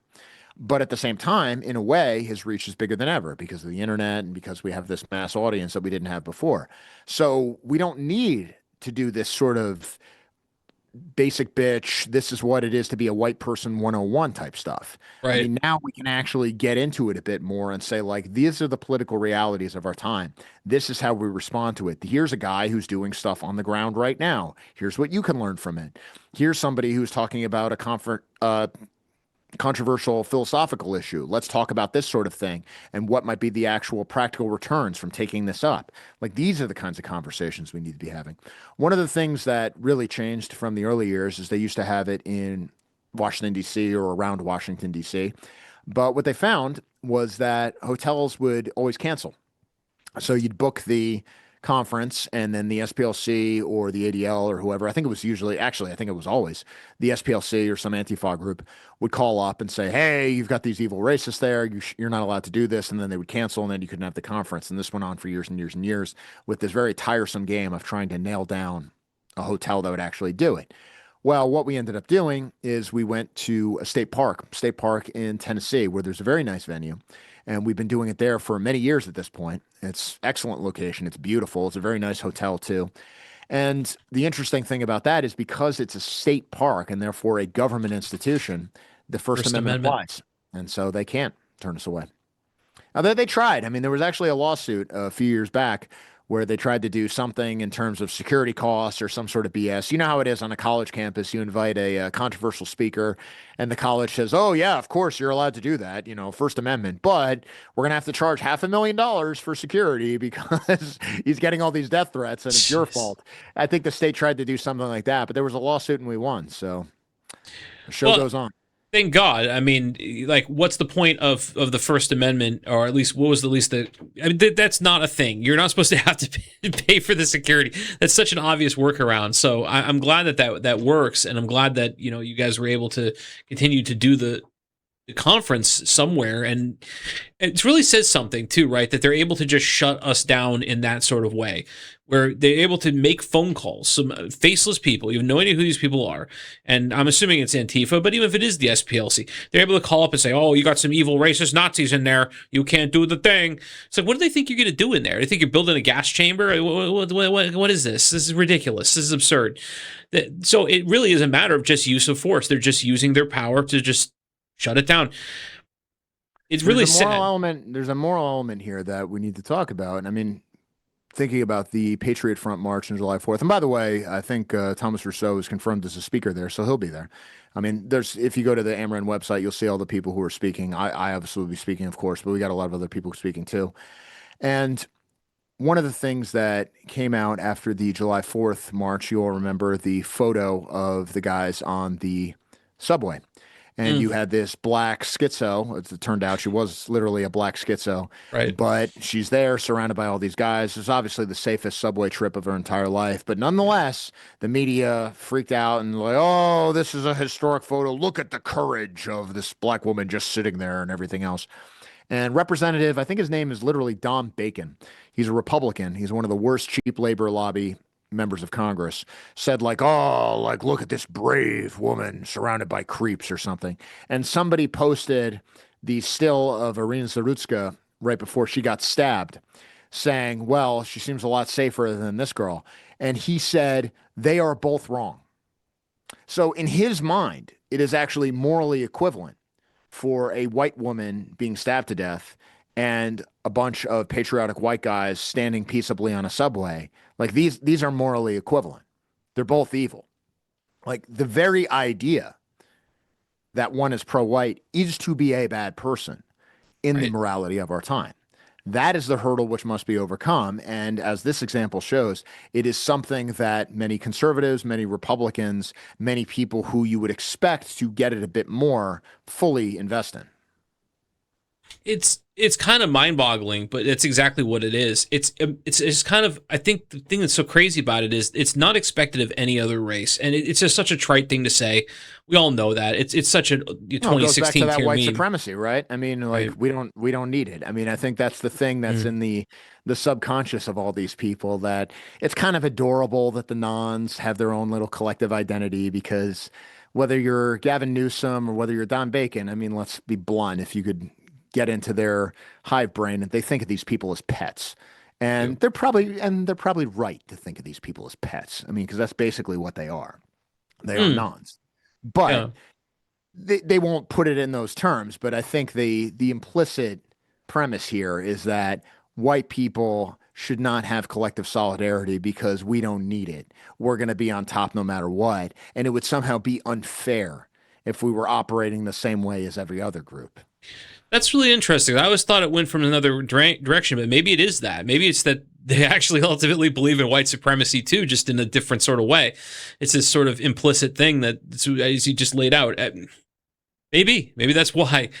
It's just so strange to me. It's just so strange. I think it's also because there's this presumption that we still have we are the ruling class. That is kind of the presumption that this is America 1940. And yeah, I not mean, though. they at least think we're the ruling class. I mean, I'm not sure. Certainly, that white Gentiles are like the ruling class in America. Certainly, they're not. There's no collective identity, which I think would be the correct the thing that really defines a ruling class. Like a ruling class is almost by definition conscious of itself as a ruling class. You can't have a ruling class that like thinks of itself as individuals, then it ceases to be a ruling class, right?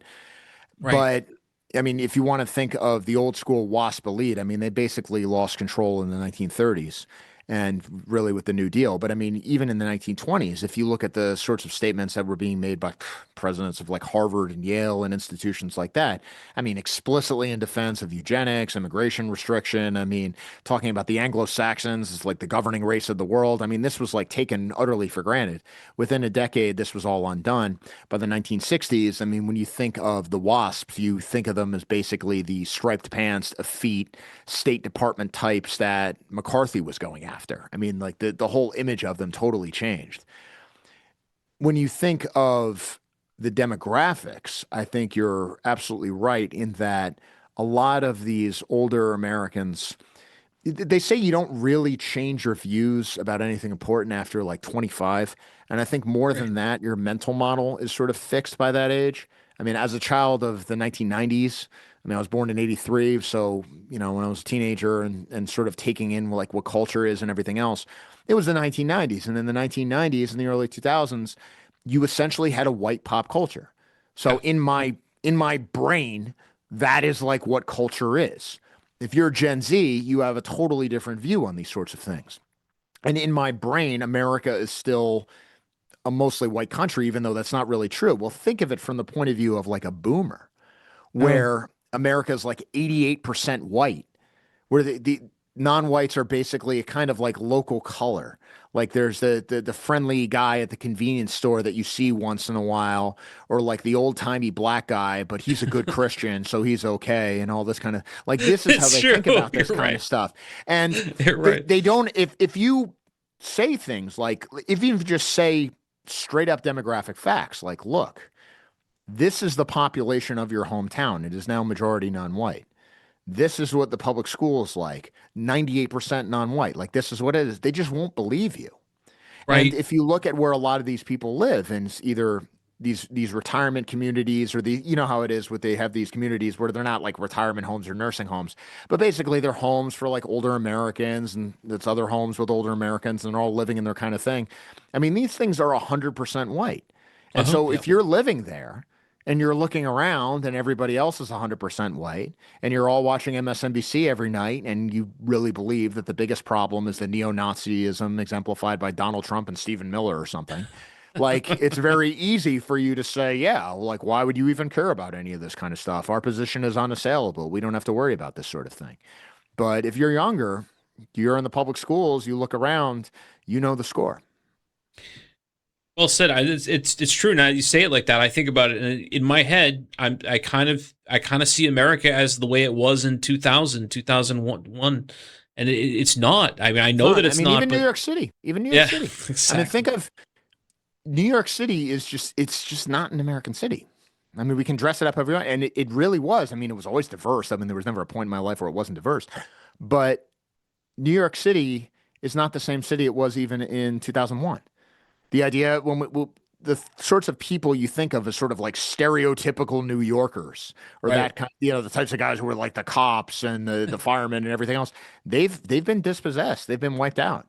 I mean, there was take something that was an institution like the New York City Fire Department, covered itself in glory on 9/11. Everybody praised it. Well, there was a deliberate effort by the city and the state basically to never forgive them for what they showed up that day, where they basically chased out the demographics who were part of it. They implemented all these tests to make sure that non-whites would be able to get in. They had all these discriminatory measures. They retroactively redefined the history. Remember, they put up a statue where they introduced a black guy and a Hispanic guy that weren't even there because they said, no, we have to make sure that this is always represented as diverse and everything else. This is what happened to all these institutions. And not surprisingly, a lot of these people left. Now, New York City, I know we always like kind of sneer at it from the right, but let's face it, what is America without New York City? Now, expand that to Chicago. Now expand that to Los Angeles. Now expand that to a lot of cities in Texas. Last time I was in Dallas, I mean, I might as well have been in Mumbai. Oh yeah. I mean, this is, and let's not get it twisted. I mean, yeah, obviously the left is responsible for this. Obviously, I believe left and right are real things, but the people who are pushing these sorts of things in Texas are all Republicans. And yes, malevolence and greed are a big part of it. But when it comes to the American conservative movement, and I'm just calling it as I see it, and speaking from my experience, naivete and stupidity explains an awful lot. If you sat them down and showed them the numbers and said, this is what's happening and this is where it's going to lead, they just won't believe you. They will just deny the reality that is right in front of their face. And even if they somehow internalize it, what they'll ultimately walk away is something like, well, Jesus is coming back soon anyway, so it doesn't matter. Like it'll just be this kind of like retreat to nihilism. I almost wish they would go with the Jesus things. I've heard a number of them be like, well, I'll be dead. It won't matter. I'll be dead. I mean, there's that, right? You hear that a lot. God. I've heard the religious one quite a few times. Wow. I've heard, I mean, this is just how they are. And it's frustrating because if you say, like, what is the moral bulwark that kind of keeps America from spiraling off into madness? If, for example, you said, what is the subgroup in America that is actually the best on immigration? It's actually the group that is probably the most Zionist, which is white evangelicals. That's actually the group that pound for pound votes the best on immigration and has the best opinions on immigration when it comes to public opinion. And yet it's also the group that in so many ways is the most blinded. Like this is the contradiction where we're at. So, but these are the realities we have to grapple with. What do you think is behind that sort of confused worldview and ideology where even if you tell them reality, they think you're just some racist with a fantastical view of things? People want to believe what they want to believe. I mean, everybody knows a time in their life, be it something you find out something was happening with work, with money, with politics, maybe with the relationship, something like that, where you find out something's happening and your immediate instinct is to not believe it and think of reasons to disbelieve it. And if you can come up with a reason not to have to believe it, that's what you're going to want to go with. Because if you realize certain things, certain actions will necessarily follow. Like let's just use like a simple one. If you found out that like your boss was discussing firing you, and you knew this was coming, like your life is about to dramatically change. There are a lot of things that you have to do now. So if you get some comment from somebody being like, no, don't worry about it, you're just going to go, okay, that's fine. Certainly you can think of things with relationships and stuff like that too. This is how I think politics works as well. I think politics is just a part of human endeavor, just as everything else is. And the rules are fundamentally the same. And it's driven by status and power, the same as relationships are, the same as businesses, the same as everything is. And when they are told, like, look, you are in an existential competition. These non-whites hate you. They are the majority. This is what they are saying. These are the political measures that they are laying out against you. And regardless of what you think about this, regardless of your religious views, regardless of the Constitution, regardless of your philosophy, this is what is coming for you. And you need to deal with that. How does one then say, okay, everything I believe up until this point was completely wrong and I have to act totally differently? Most people aren't going to want to do that. It's sort of like what we talked about before when you have the family members of these white crime victims where they get killed by some black guy. Like, what are you going to do? Are you going to say like, oh, wait a minute, actually these like savage blacks who killed my beloved family member were let go by a criminal justice system that doesn't consider what they did to be a big deal. And actually there's probably a few people out there who think it's kind of funny and deserved. And I'm probably not going to get justice here. And now my life just sucks because the entire system has just been set up against me because of my race. Are you actually going to believe that? Or are you going to go, well, it's a tragedy. Most people are good. And Pastor Friendly says this is all for the best anyway. I mean, people are going to want to believe the latter. It's sad, but it just sounds like kind of coping it away does seem to work. It's very look. I think there's something to that too, especially when we're talking about. We all cope. That's true. Some of us more than others, but like coping is how the coping is the grease by which society functions. Because if we actually saw things the way they were, I don't think society would last very long. That's a good point. I think it's one of these things where, I think the age thing plays a factor in it too, because the longer you've been invested in seeing the world that way, the harder it is to backtrack on all of that. Like you just put, it becomes very hard. You're kind of renouncing in a way the worldview that pushed you through decades. Yeah, it gave you your identity. Christopher Hitchens was, if you remember him, Christopher Hitchens was always doing these debates with religious people, and he had this one bit about how he was saying that, if you had somebody who was in a hospital who was about to die, it'd be something of bad taste if you went in there and tried to convince them out of their belief in God. It's like, well, what are you trying? Oh, well, you may have lived your whole life as a slave, but you don't have to die that way. Like, it'd be kind of just a crappy thing to do. Like, why would one do such a thing? But more than that, it wouldn't just be it would also be futile, because why would anybody give that up? I mean, this is the thing that has sustained you, and this is something that we see over and over again. When people encounter a crisis, most of the time, not all the time, but most of the time, what they do is they double down on their priors. I mean, and you see this certainly with racial matters, even in these cases where a non-white kills a white person. It's almost a religious test, and it's one that they dare not fail. Because if you have to admit to yourself that the fundamental basis of your morality was wrong, and let's be clear, the morality of our time, the religion of our time, the faith of our time is about racial egalitarianism. It's not about God. I mean, you deny God to any priest, he'll be like, oh, I'll pray for you, my son. If you say, you know what, I don't think people are equal, and by the way, I'm not even sure I believe some of the things they say about the Second World War, he's going to get really mad. And the things that people get mad about are the things they actually believe in. If you say, yeah, I was wrong about all this kind of stuff, what follows? I mean, now your identity is up in question. Your model for society is up in question. You don't know who to trust. I mean, we're all familiar with the people who overdose on red pills as it goes, right? And it's very understandable. Because if the fundamental beliefs of your society, if it turns out that those were lies, what else is a lie? What can be counted on? What do you have as a foundation? If the answer is nothing, it's not surprising people go crazy. No, it isn't. You're triggering effectively an identity crisis, and one that goes beyond a personal identity, but into this sort of collective identity as well. And I can understand where this is threatening to people. But what it sounds like in a practical view of all this is what we're saying here. It sounds like the answer really, in terms of what our broader goals are, is to go for the youth. It's to concentrate on the youth, which it's not a very unique take, but there's a reason why Netanyahu wanted to buy TikTok, right? There's a reason why that acquisition was critical. That didn't exactly work out for him, did it? That's true. They still had the right inclination though to try to capture the youth, even if it didn't pan out perfectly in the end. Right. How do you think that goes for the younger people when you interact with Gen Z or Gen Alpha types? Where do you find them to be at? Because I find them to be at the two ends of the extreme. They're either towards our end or they're like rah trans rights. Yeah, they're basically fascists or communists. I mean, like it's I wouldn't be surprised if the 2030s looks a lot like the 1930s. I mean, the big difference, of course, is that you have a majority of them are non-white.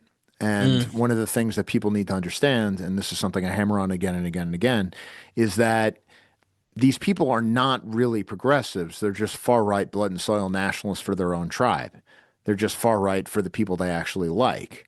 And so when you're dealing with these non-white members of Gen Z, I mean, it doesn't take much for them to start expressing the most bloodthirsty nationalist myths or even dreams of conquest and imperialism and everything else. Like, they all believe in this kind of stuff. Insofar as you still have younger white leftists, I would actually say that, except for the women, they're basically in the minority. I mean, as far as most of the young white men that I talk to who are Gen Z or maybe even younger, yeah, they're absolutely far right. And this is something that I think millennials like myself just need to adjust to, because we came up in a time when you had to be careful about these sorts of things, that arguments had to be made in this sort of indirect discursive style where you don't just come out very bluntly and say these sorts of things. You have to do it in a certain subtle, educated, well, it's actually this way, and we have to critique the system and everything else. I think this is just, if you're a millennial or older, this is just how you had to discuss these sorts of controversial issues. For the younger guys, they just don't have to deal with any of that. And so there's a directness when talking about these issues that a lot of older Americans may find very bracing or even offensive, but they better get used to it. Yeah, that's very true. We did have a thing. You learned how to do that, and maybe it's just because the older people we were dealing with were generally boomers. They were our elders, so they kind of had that where if you approached it in that way, there was more willingness to be open to what you were saying. I think that kind of brewed that. I don't. Why do you think it's different for the youth? Is it just a cultural shift? Break up the media monopoly, I think, is the biggest thing. I mean, what defines the boomers more than anything else is you had an extremely top-down communications network, which made it very easy for them to have one narrative that you could impose on the entire population. And this is still chiefly how they experience reality. I mean, my wife always has this great comment where she says, when you see a boomer talking about race, there's actually a flash of terror in their eyes. I mean, they're in some sense, they're almost traumatized by the way people would talk about these sorts of things. Whereas if you're a millennial, that was breaking up a little bit. We sort of remember the early days of the internet. If you think of what built the alt-right, I mean, it was certain forums and certain websites and certain blogs where you were discussing these sorts of things in a vaguely underground way, in a very indirect way sometimes. But it was very heavy on writing. It was very heavy on argumentation, and there was this very earnest approach to it sometimes. I mean, when it came to memes and stuff, obviously there was an undercurrent of irony and plausible deniability because once you started doing direct communication with the masses, then you always needed to frame it in such a way where it's like, no, you don't understand. I'm just kind of joking, this sort of thing. I mean, that was like what really defined, I think, 2016 meme culture. Oh yeah. But if you look at Gen Z and if you look at the sort of stuff that's out there now, I think there is a new sincerity. I would say that's the biggest difference between the millennial and Gen Z. The radical sincerity. I mean, you can just come out, you can just sort of say this sort of thing. To me, it's a little strange when I see younger people talking so earnestly about religion, for example, or talking about faith, or giving these sort of like overwrought declarations of this, that, and the other thing, because I was steeped in this culture of vulgarity and irony and plausible deniability. But we need to understand that is not how the younger generation communicates. I mean, it's much more blunt, and I think that people are looking for this kind of sincerity. And this is a time for courage, especially if you're younger. I mean, for you younger guys who are out there, you need to look at this as an advantage that the media market has fragmented to the point where nobody can tell you what you are and are not allowed to say. Now, maybe when the left retakes total power, if they do retake total power in a few years, we're going to see another wave of censorship, and maybe even shows like this won't even be allowed to be online, Rumble notwithstanding, or whatever other thing. I mean, that's something we're all going to have to deal with. I mean, everybody likes to, oh, it doesn't matter who's in power. Yeah, it's all fun and games until you can't open a bank account anymore. I mean, I think everyone's going to learn that real quick. But Yeah. I mean, I can tell you right now that Trump coming in dramatically changed things as far as our ability to operate goes, whatever else is failings. But if you want to think about how the different generations communicate, this is not a time for being clever or being indirect. I mean, if you're speaking to the youth, your best bet is to just be as forthright as possible. That is good. But I mean, also yeah. my audience. I advice. mean, and I'll say this. You know, you referred to Nick before. I mean, I would say that Nick is the unquestioned tribune of Gen Z as far as who he speaks for, and I like to think of myself and as being more of a spokesperson for millennials because that is fundamentally what I came out of. The people who went through the original 2016 meme war, who remember the before times even of Obama and maybe even George W. Bush and the war on terrorism. And we've seen what the right wing was before. We've seen what Trump has done, and we know what could happen when Trump is gone. And we also remember what the country was. I think if you are a millennial, you are the last generation who actually got to see America. You actually remember what it was to have a country. Say what you will about 9/11, what you think was responsible. No, you don't understand it was this, that, and the other thing. Fine, I get it.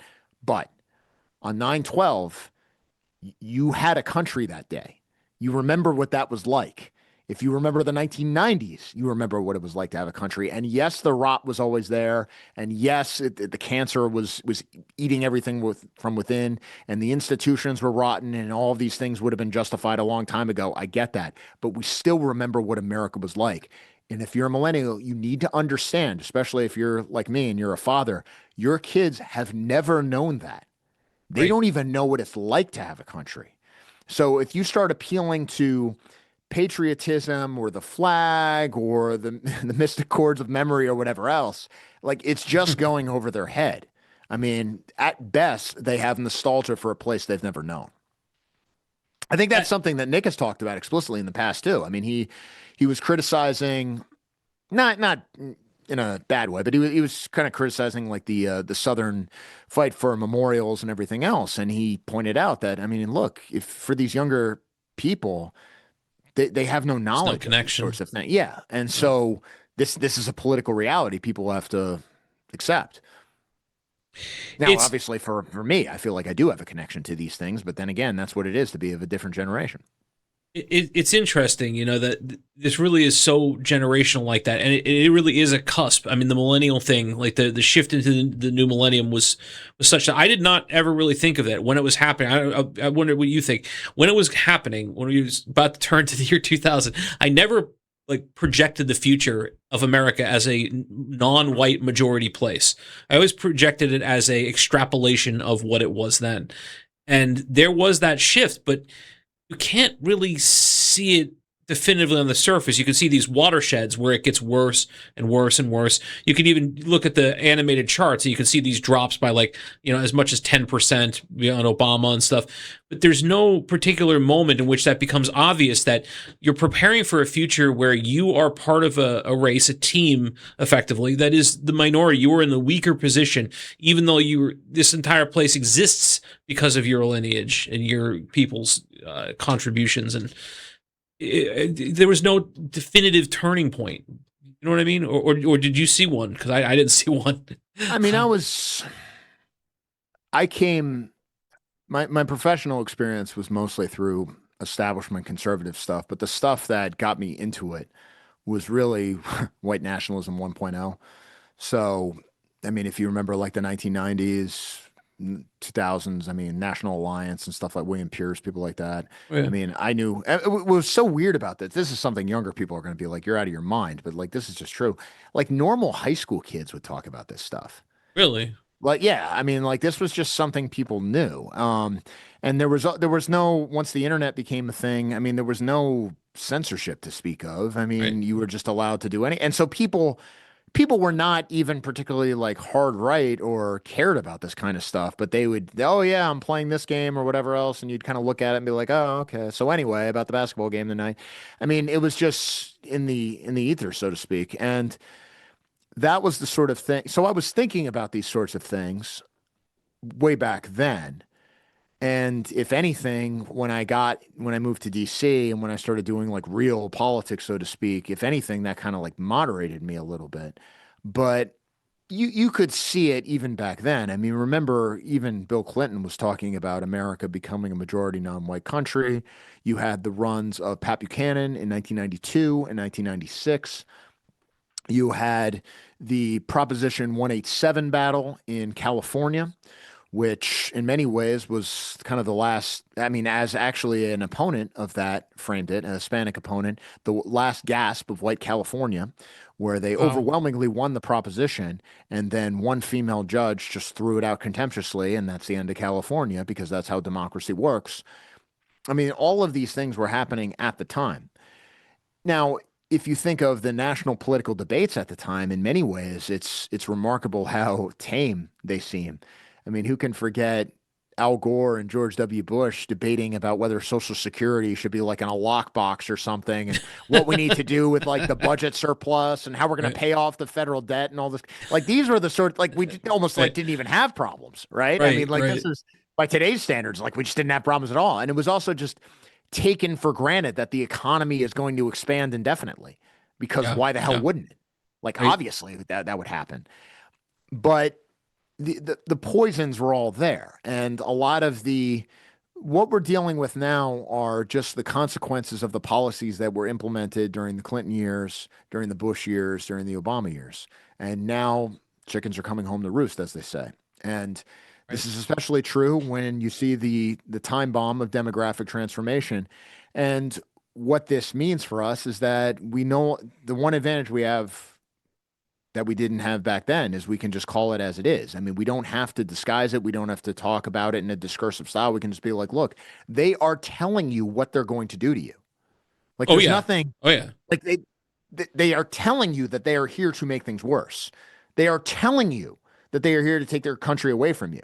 So like we don't have to play this game where it's like, no, well actually we want the smart ones or the ones who are good for the economy. No. Like they're here because they're bad. If they had something to contribute, they wouldn't have been allowed in. If Right. they were going to help the country, they would have been shot before they crossed the border. They're here because they're here to hurt you. Get that through your head. We can say that now. You couldn't say that back then. That is progress. I think that, this is the thing where it's once it's too late, it's not really going to be a problem. And I wonder, I mean, are we actually technically the minority? I mean, majority still? I mean, there's been debate about that. Depends who you look at. I mean, one of the big things that the Obama administration tried to do, which the Trump administration basically stopped, is they were going to implement this new MENA census category. Now, like the Hmm. Hispanic census category, which in some sense is artificial, this is actually one of the things maybe the only thing I've really changed my mind on over the years. Is I used to think Hispanic was like a real category. It's really not. It doesn't Yeah. actually tell you anything. They can be of any race, as they say in the census. The census itself says it. And if you look at like how it was created, it was basically made up deliberately as an excuse to get government money and programs. I mean, it was just a complete scam and a complete grift from the beginning, but it was a successful one. And power, identity comes from two places: your inherent biological makeup and basically what power sees you as. I mean, you can call yourself whatever you want. You can say like, "Oh no, I'm not a white American. I'm actually an Anglo-Celt Southerner heritage American of Ulster Presbyterian stock and blah blah blah blah blah." And it's like, okay, but the people who matter say you're white, so you're white. Like, deal with it. This is basically what happened with Hispanics. I mean, they created this artificial identity, but after a generation, it became a real thing because now you have patronage and power and funding and jobs and everything else attached to it. Well, they tried to do the same thing with MENA, which was Middle Eastern Right. and North African. And this was going to include all these different people who are currently counted as white.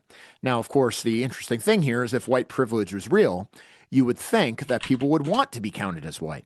Because Right. after all, if one is counted as white, isn't that your ticket to institutional privilege and the invisible knapsack of white privilege and all the other wonderful things that we're supposed to get? But apparently, people are desperate not to be counted as white because we all understand the way power really functions in this society. But that has not actually been implemented yet. But that also means that these people are counted currently as white. And so when you look at the demographics, even when it says something like white alone, that includes a lot of people who are not really white. And so Right. what are the actual numbers? Probably a lot less favorable than you would think. There is an old Wikipedia article that has now been changed, but it used to say, prior to 2022, it used to say that European-Americans, which I would define as white, I'm sure you probably do too. That's what we mean when we say white, it said 42 or 43% of the population.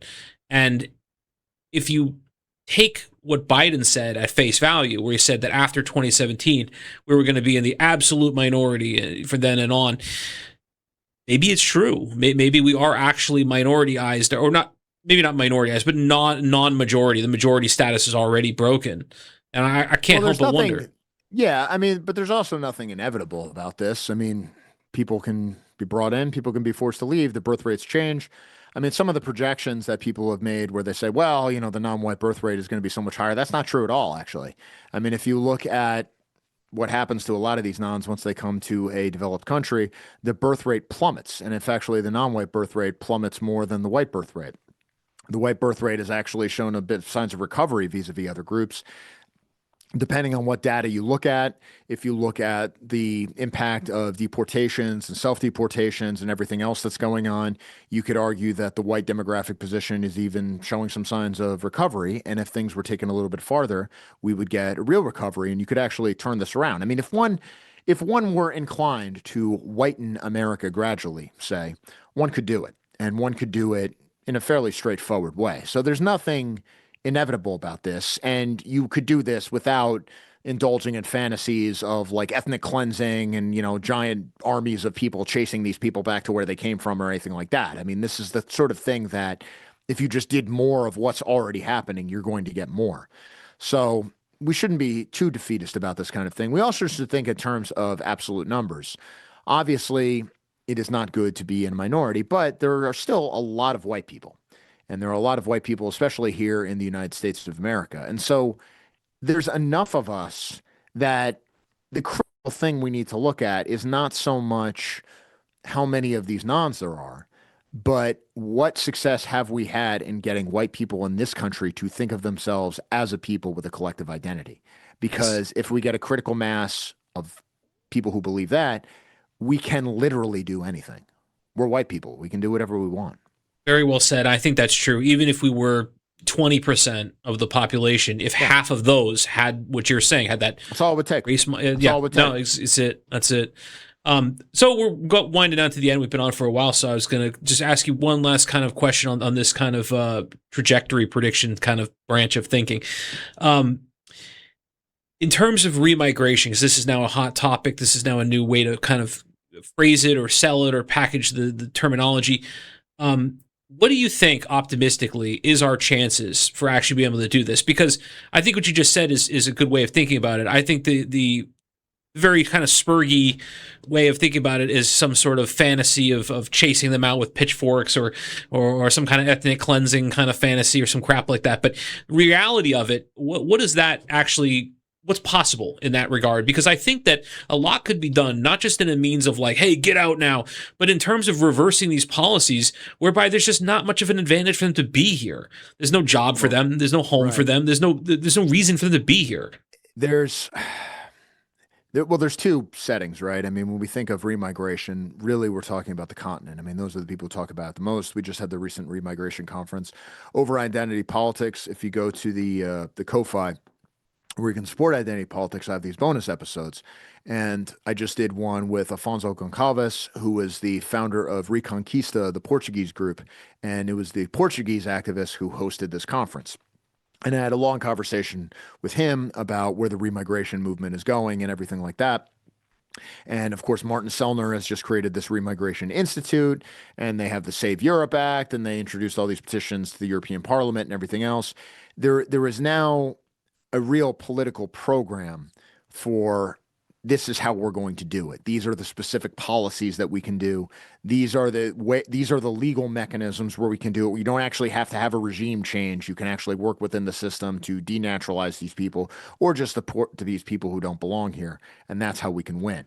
I think it's very possible. I think that if you look at Europe now, you have one party, I believe in Austria, which is probably not coincidentally where Selma comes from, where you have 40%, so it makes it the leading party, explicitly backing a pro-remigration party.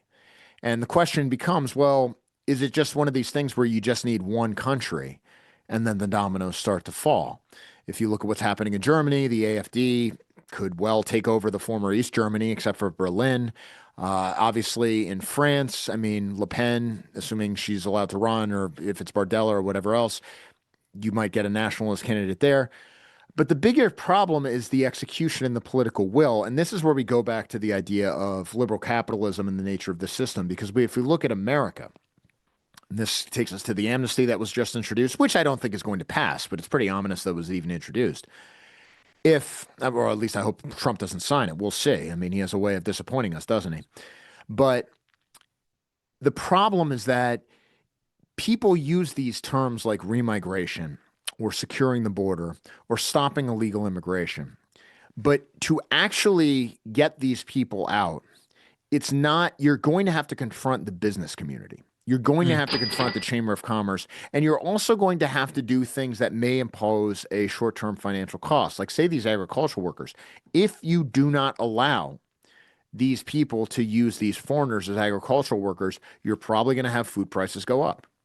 And one could argue that this is a political price that the American people are not willing to accept. Now, I would say, well, you're already imposing a political price on Americans with your stupid Iran war, which is increasing the cost for everything. So given that you're already doing that, why not do something that will actually ensure the survival of the American nation? But then again, who am I? If there are some signs that we're seeing the administration do something. Apparently, they're pulling bank accounts from illegals. This is something Stephen Miller talked about the other day. There are various other means that they can do to dry up the jobs magnet.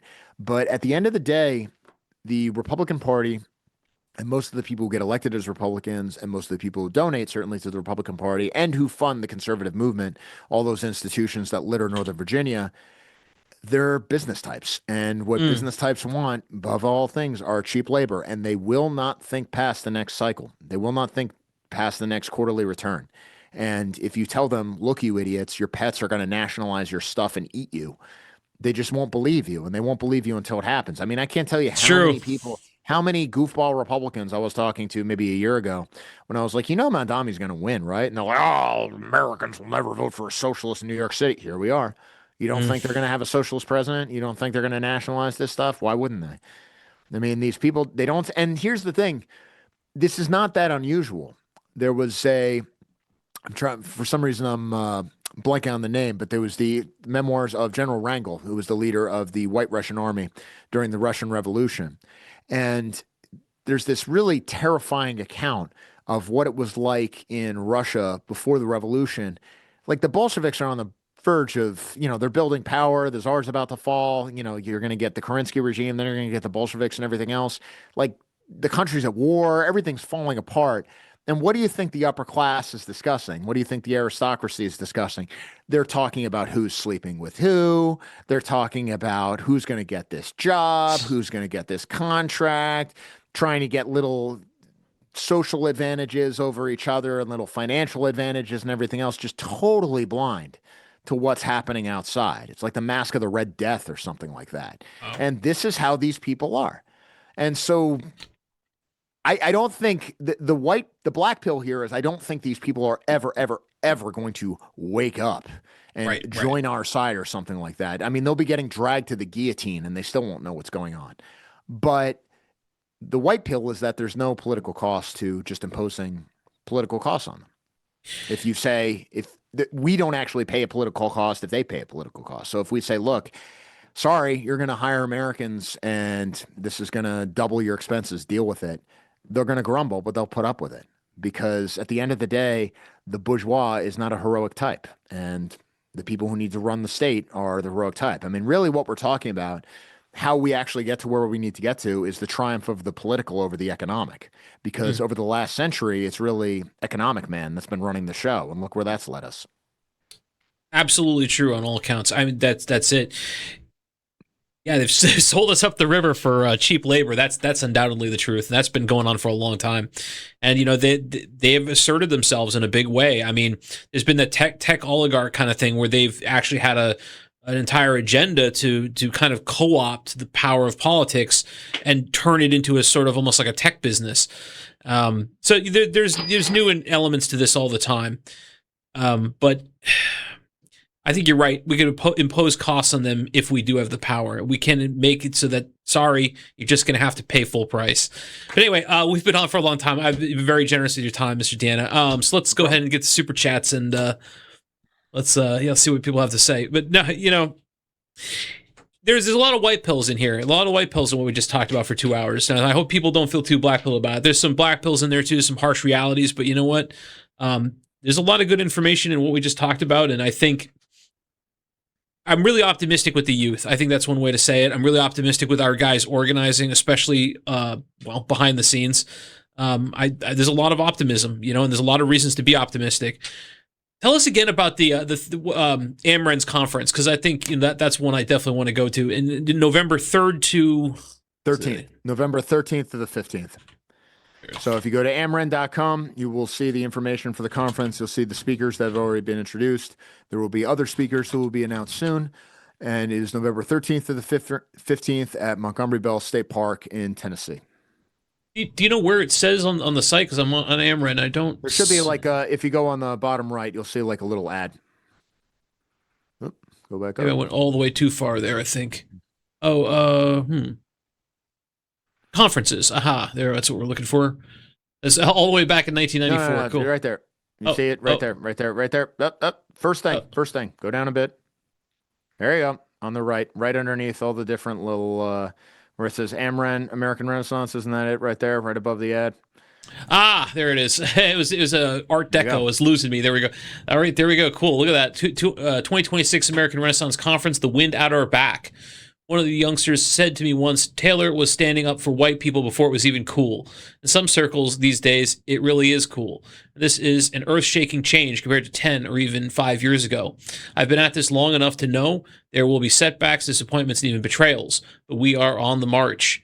Join us. Yeah, absolutely. Join us for an unforgettable weekend of inspiration and fellowship. And then he's got people who are speakers and all this, including yourself. You'll be up there too. Very cool.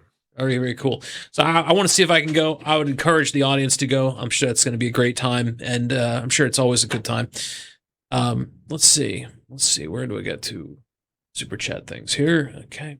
Start with Mr. Chain Reaction, who says, "Load." What's that? There it is. Oh, okay. Let's just make sure this thing would load. There we go. He says, great guest and interview as always, brother. Well, thank you, Chain Reaction. Absolutely. I couldn't agree more. Uncle Graper Bear says, what issues can I publicly support without outing myself as a white nationalist? Well, in what sense, I guess would be the... I mean, obviously there are ways you could oppose immigration restriction, obviously, without outing yourself as a white nationalist. But maybe if you're thinking in terms of what are things that you can support that are not even race coded, shall we say? What are some of the issues that you can get attached to? I mean, the traditional way, if you are trying to get involved in politics as such, maybe just like learn the scene. There are a lot of people, a lot of groups out there that will pay you to do field organizing on a lot of these economic issues, Americans for Prosperity, groups like that. I used to speak for them, believe it or not, years back in the day. And there's something to be said for these sorts of things, because when we talk about defunding the left or making sure that government money aren't going to these progressive groups, this is where it really begins. And there's usually a lot of money at the backs of these sorts of groups because, again, the capitalists, they may not invest to save their civilization, but they will invest to save their bottom line. I wouldn't recommend it for political effectiveness in the long run. But if you are looking to be involved in politics and you are looking to get paid for being involved in politics and you're looking to begin to understand how all this works and who are some of the people on your side and maybe make some connections, if you do want to move into the more controversial issues a little bit later, then I would actually go with the economic stuff for now. Americans for Prosperity is a good place to start. I mean, and I always say this because they hired me for a while. Leadership Institute was the company that gave me my first job. If you're trying to learn about, get sort of a tour guide to the different factions of the right, you could do worse than that. As far as like whether you're going to be outed as a white nationalist if you get involved in gun rights, if you get involved in even immigration, if you get involved in any of these other things, not really. I mean, you'll be okay. I'm the only one where you're always going to be brushing up against these kinds of accusations, and maybe you need to think about it if you're worried about your job or you absolutely 100% can't get doxxed, that kind of thing, is immigration control. But I mean, you can get involved in Second Amendment issues, and yeah, every once in a while people might like call you a racist, but people don't take it seriously the same way as they do when they say that about immigration restriction groups. That's a solid advice answer. Thank you, Uncle Graper Bear. And there you go. I got two good suggestions on where to start. I like it. Thank you, Uncle Graper Bear.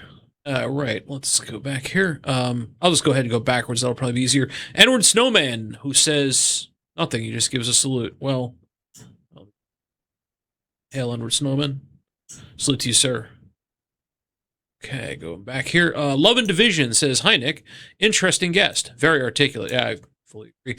Growing up as a boomer, I always got the feeling that anything anti-white was because an unspoken understanding that whites are superior and could take the attacks. I agree.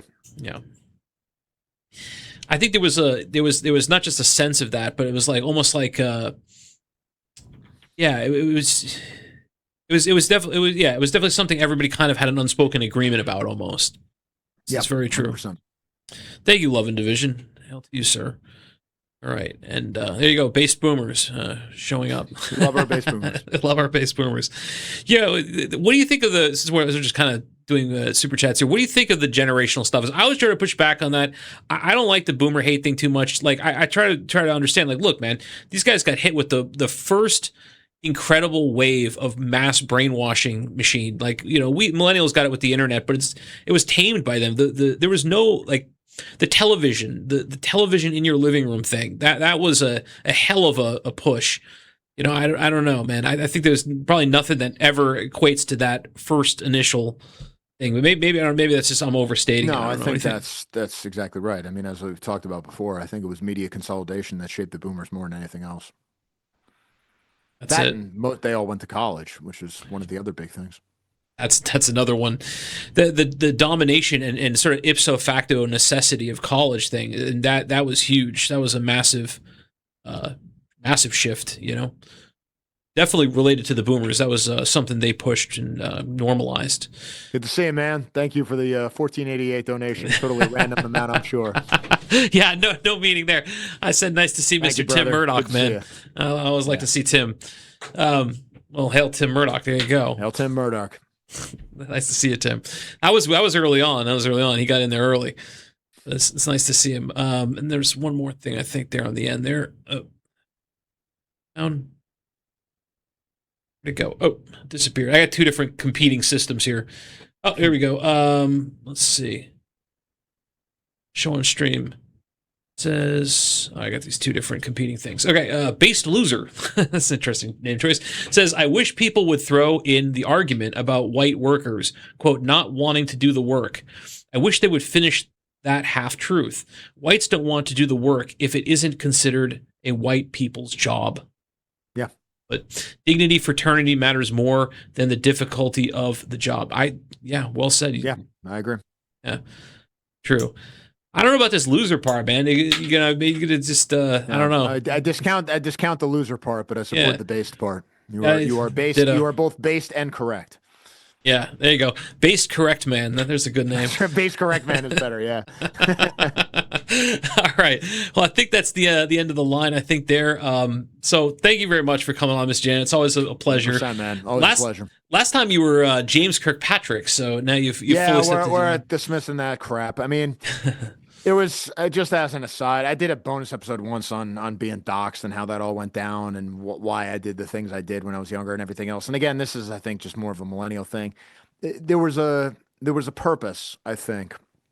I still haven't read Scott Greer's book, White Pilled, but I was part of that original alt-right wave, right? And we all were working in the conservative movement at the time. We were all in these institutions, and there was a purpose to working for Conservatism Inc. during the day and then writing under various fake names for all these hardline sites at night and sort of leading a dual life. But you were doing it because it had to be done and there weren't that many of us, right? I mean, somebody had to do it.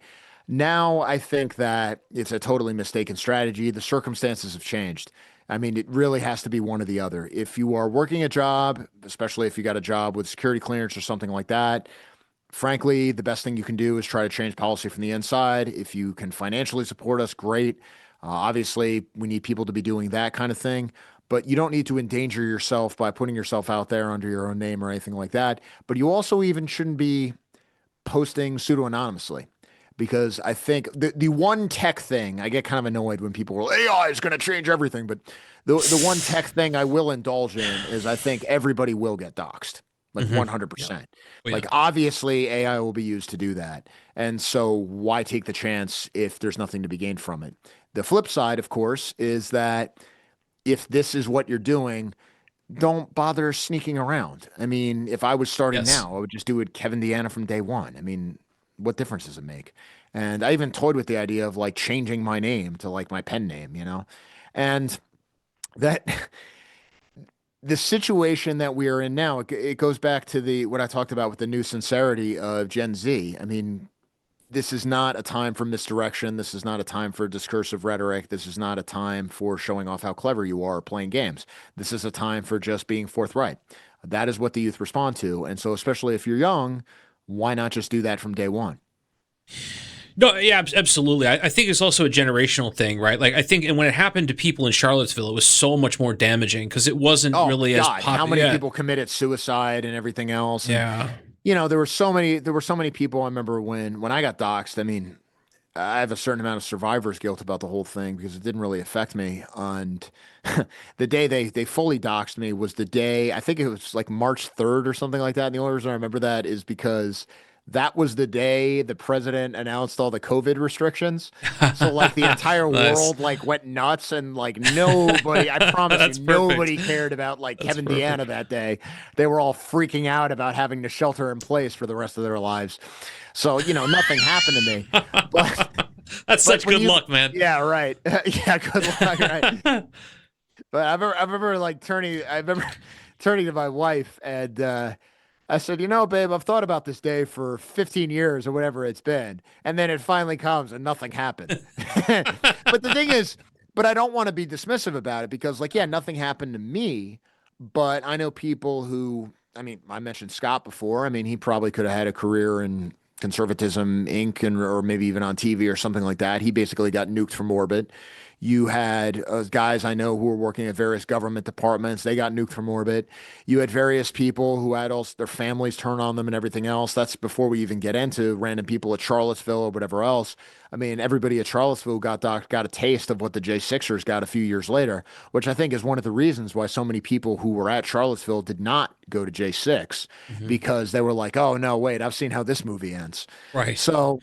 But now it has changed somewhat. Now, that said, I don't want to be flippant about it because, again, it's very easy for us to critique the Trump administration and where things are right now. But once we have President Newsom, Vice President AOC, and Tish James in charge of the Department of Justice or something, we're going to be begging for these people to come back. Like, just get ready for that because it's coming. Well said. Maybe that is kind of a good closing question. Is what do you think the left is going to do in response to having to tolerate Trump in the second term? Because they are plotting and they are scheming and they are waiting for their turn to grab that power lever as hard as they can with their bony little claw. So they must be up to something. What do you think they're going to try to pull here? Because they're going to have to put in somebody like you said. It seems like they want to push a Newsom. It seems like they want to do something like that. They've been grooming AOC for a long time. What do you think they're going to try to do? I mean, first thing, obviously, is they're going to open the borders. You're not going to have any hesitation, and the Biden wave will be nothing compared to what happens next. They'll probably push for some institutional changes, which will give them a permanent majority, D.C. statehood, Puerto Rican statehood, probably an attempt to pack the Supreme Court. The conservatives who would not get rid of the filibuster, who would not pass the SAVE Act, will all just be written out. They will have learned nothing from the experience. They'll babble about the Constitution and whatever else, but, they're not serious. And it's not like I don't even think that they don't know what's coming. It's just that they don't care. And they just kind of assume that, well, I'll be dead soon, or I'll get to move to my retirement community, or I've got enough money that's not going to affect me. And we're going to see a wave of radicalization that haven't seen in this country for maybe since the New Deal. I mean, they explicitly talk about it in terms of a second Reconstruction. And if you look at New York, for example, I mean, I used to write for VDARE. I mean, if you look at what happened to that institution, it was just shut down. It was just straight up shut down, basically a political hit. Corrupt. There's nothing you can do about it. And the thing, but again, it's a serious movement. Like, what is the point of government? The point of government is to shut down the organizations of your enemies, to take away the resources and give it to their friends. Well, what happens when they're doing that with the DOJ? What happens when they're doing that everywhere? And the same media that are always complaining about, oh, Trump is using his power so much, and the same judges who were like, oh, the Constitution has these limitations on executive power, they're all going to be clapping their hands and flapping their wrists about how this is necessary to defend democracy. I mean, there wasn't a single institution of note in the country that defended anybody on J6, even as these people were being tortured. So, yeah, that is what's coming. And I think that you are going to see a major return of online censorship. At the very least, you'll see these kind of European style restrictions. And the First Amendment's not going to do anything, assuming they don't just pack the court anyway, which they're already planning on doing. At the very least, too, we're also going to see a return to what we had pre-Trump, where people like you and I, like, you're just not going to be able to get a bank account in terms of the business, in terms of being able to accept, say, a credit card donation. Like, you're just not going to be able to do that. I mean, you talk to somebody like Martin Sellner, he basically survives off like Monero or something. Like, there's just no other way to like give him money. There's no other way to support him. He can't, for all intents and purposes, he's just like not allowed to operate in polite society. Whereas like an illegal immigrant essentially exists for free. Like, that is what they will do. And they won't ever technically break the law. They won't ever technically violate the First Amendment, but it'll just be impossible to exist. And everybody will just go along with this. Like, that is what is coming. That is a very dark prediction of the future, but unfortunately, I think you're probably right. If they take power. I mean, and, you know, it's a big if. We'll see what happens with the midterms, but people are like, what do you think's going to happen in 2028? Man, it's a long time before 2028. It's way too early to say. Yeah. I think the midterms will be a good temperature check as to where this is all going, but I'm not incredibly hopeful for that. Because the Iran war blew the midterms. And Thank you. I mean, that's the biggest thing. It's increased the cost of living and increased the gas prices, and that's what people vote on. Yep. I mean, that's the other thing you got to remember is that people vote on their stomachs fundamentally. People are bourgeois in democracy, and that we can talk about immigration, we can talk about all these big problems, we can even talk about foreign policy, we can talk about whatever issue you want, but at the end of the day, most people are voting on food prices are up, gas prices are up, therefore bad. And if you try to explain anything else, you've already lost them. That's it. American votes with their wallet. That's true. I think it's everybody. I think that's almost a human thing. Yeah. Well, it's been a while, so I want to say. Oh, we got one more there. Clax SS says Kevin mentioned NGOs. I've seen figures of mentioned NGOs. Sorry, go ahead. Oh, I was just going to read what he said. Go ahead. Sorry. I said I've seen figures of 13 million people in U.S. work for nonprofits, nearly 10% of workers. There are over 1 million nonprofits registered in the USA. What's the percentage of chaos and damage these organizations have done and continue to do? It's the real government for all intents and purposes. I mean, if you look at refugee resettlement organizations, I mean, they're more responsible than anybody else for inflicting this sort of stuff. I mean, a lot of them are run out of the churches. One of the things I need to look into is when George W. Bush allowed religious organizations to get money from the government. And you recall that liberals at the time were saying, no, this is about implementing theocracy and everything else, Christian right and all the rest of it.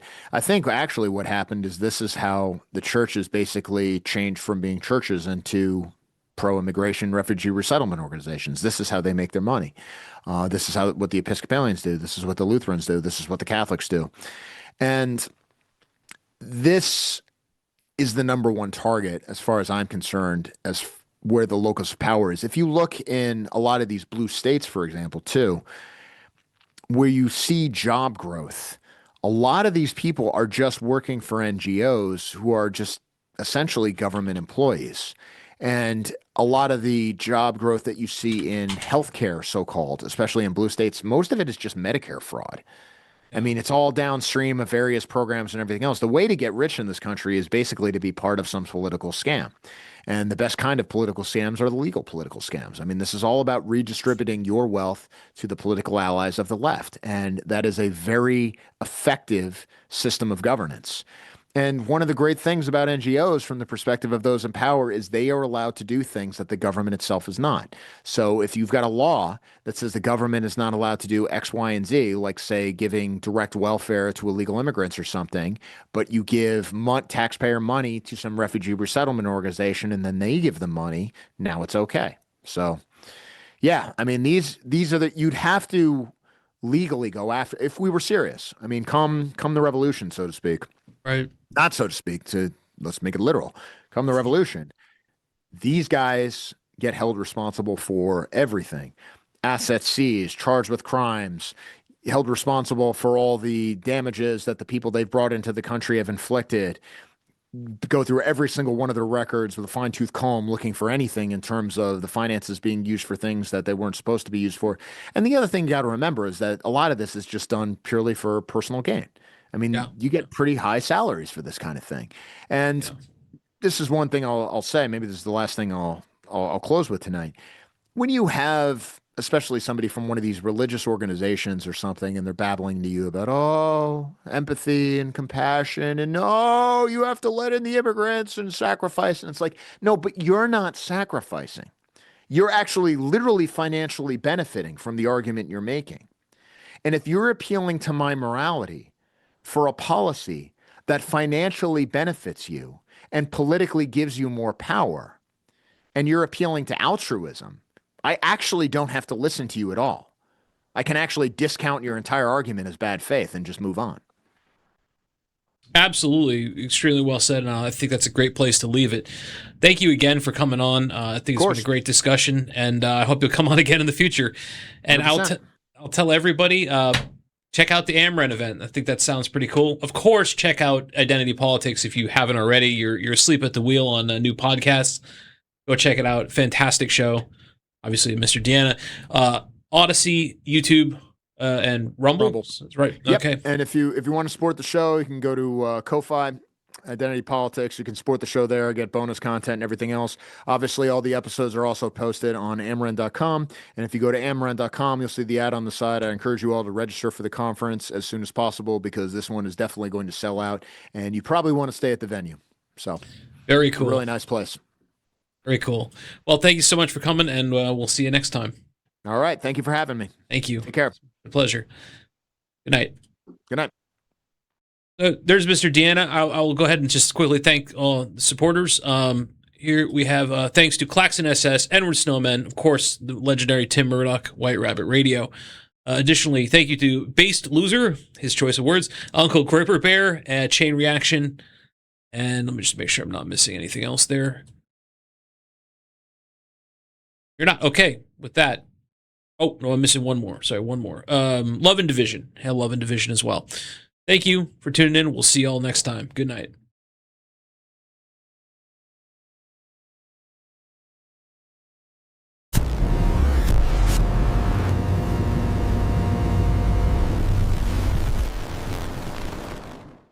Let's talk about books for a moment. One of the most impactful ways you can support this show while expanding your own knowledge is by checking out our publishing sponsors. We've partnered with 3 exceptional publishers who share our commitment to bringing you literature that goes above and beyond the mainstream. Banned by Amazon, Antelope Hill Publishing, and Clemens & Blair. Each of these publishers offers a unique catalog of books, media, and materials that you simply won't find in traditional bookstores. Whether you're looking for historical perspectives, alternative viewpoints, or rare literary works, these sponsors might have what you need. Here's the best part. All 3 are offering our listeners a discount. Just visit bannedbyamazon.com, antelopehillpublishing.com, or clemensandblair.com and use code NNR at checkout. That's NNR for a discount on your order.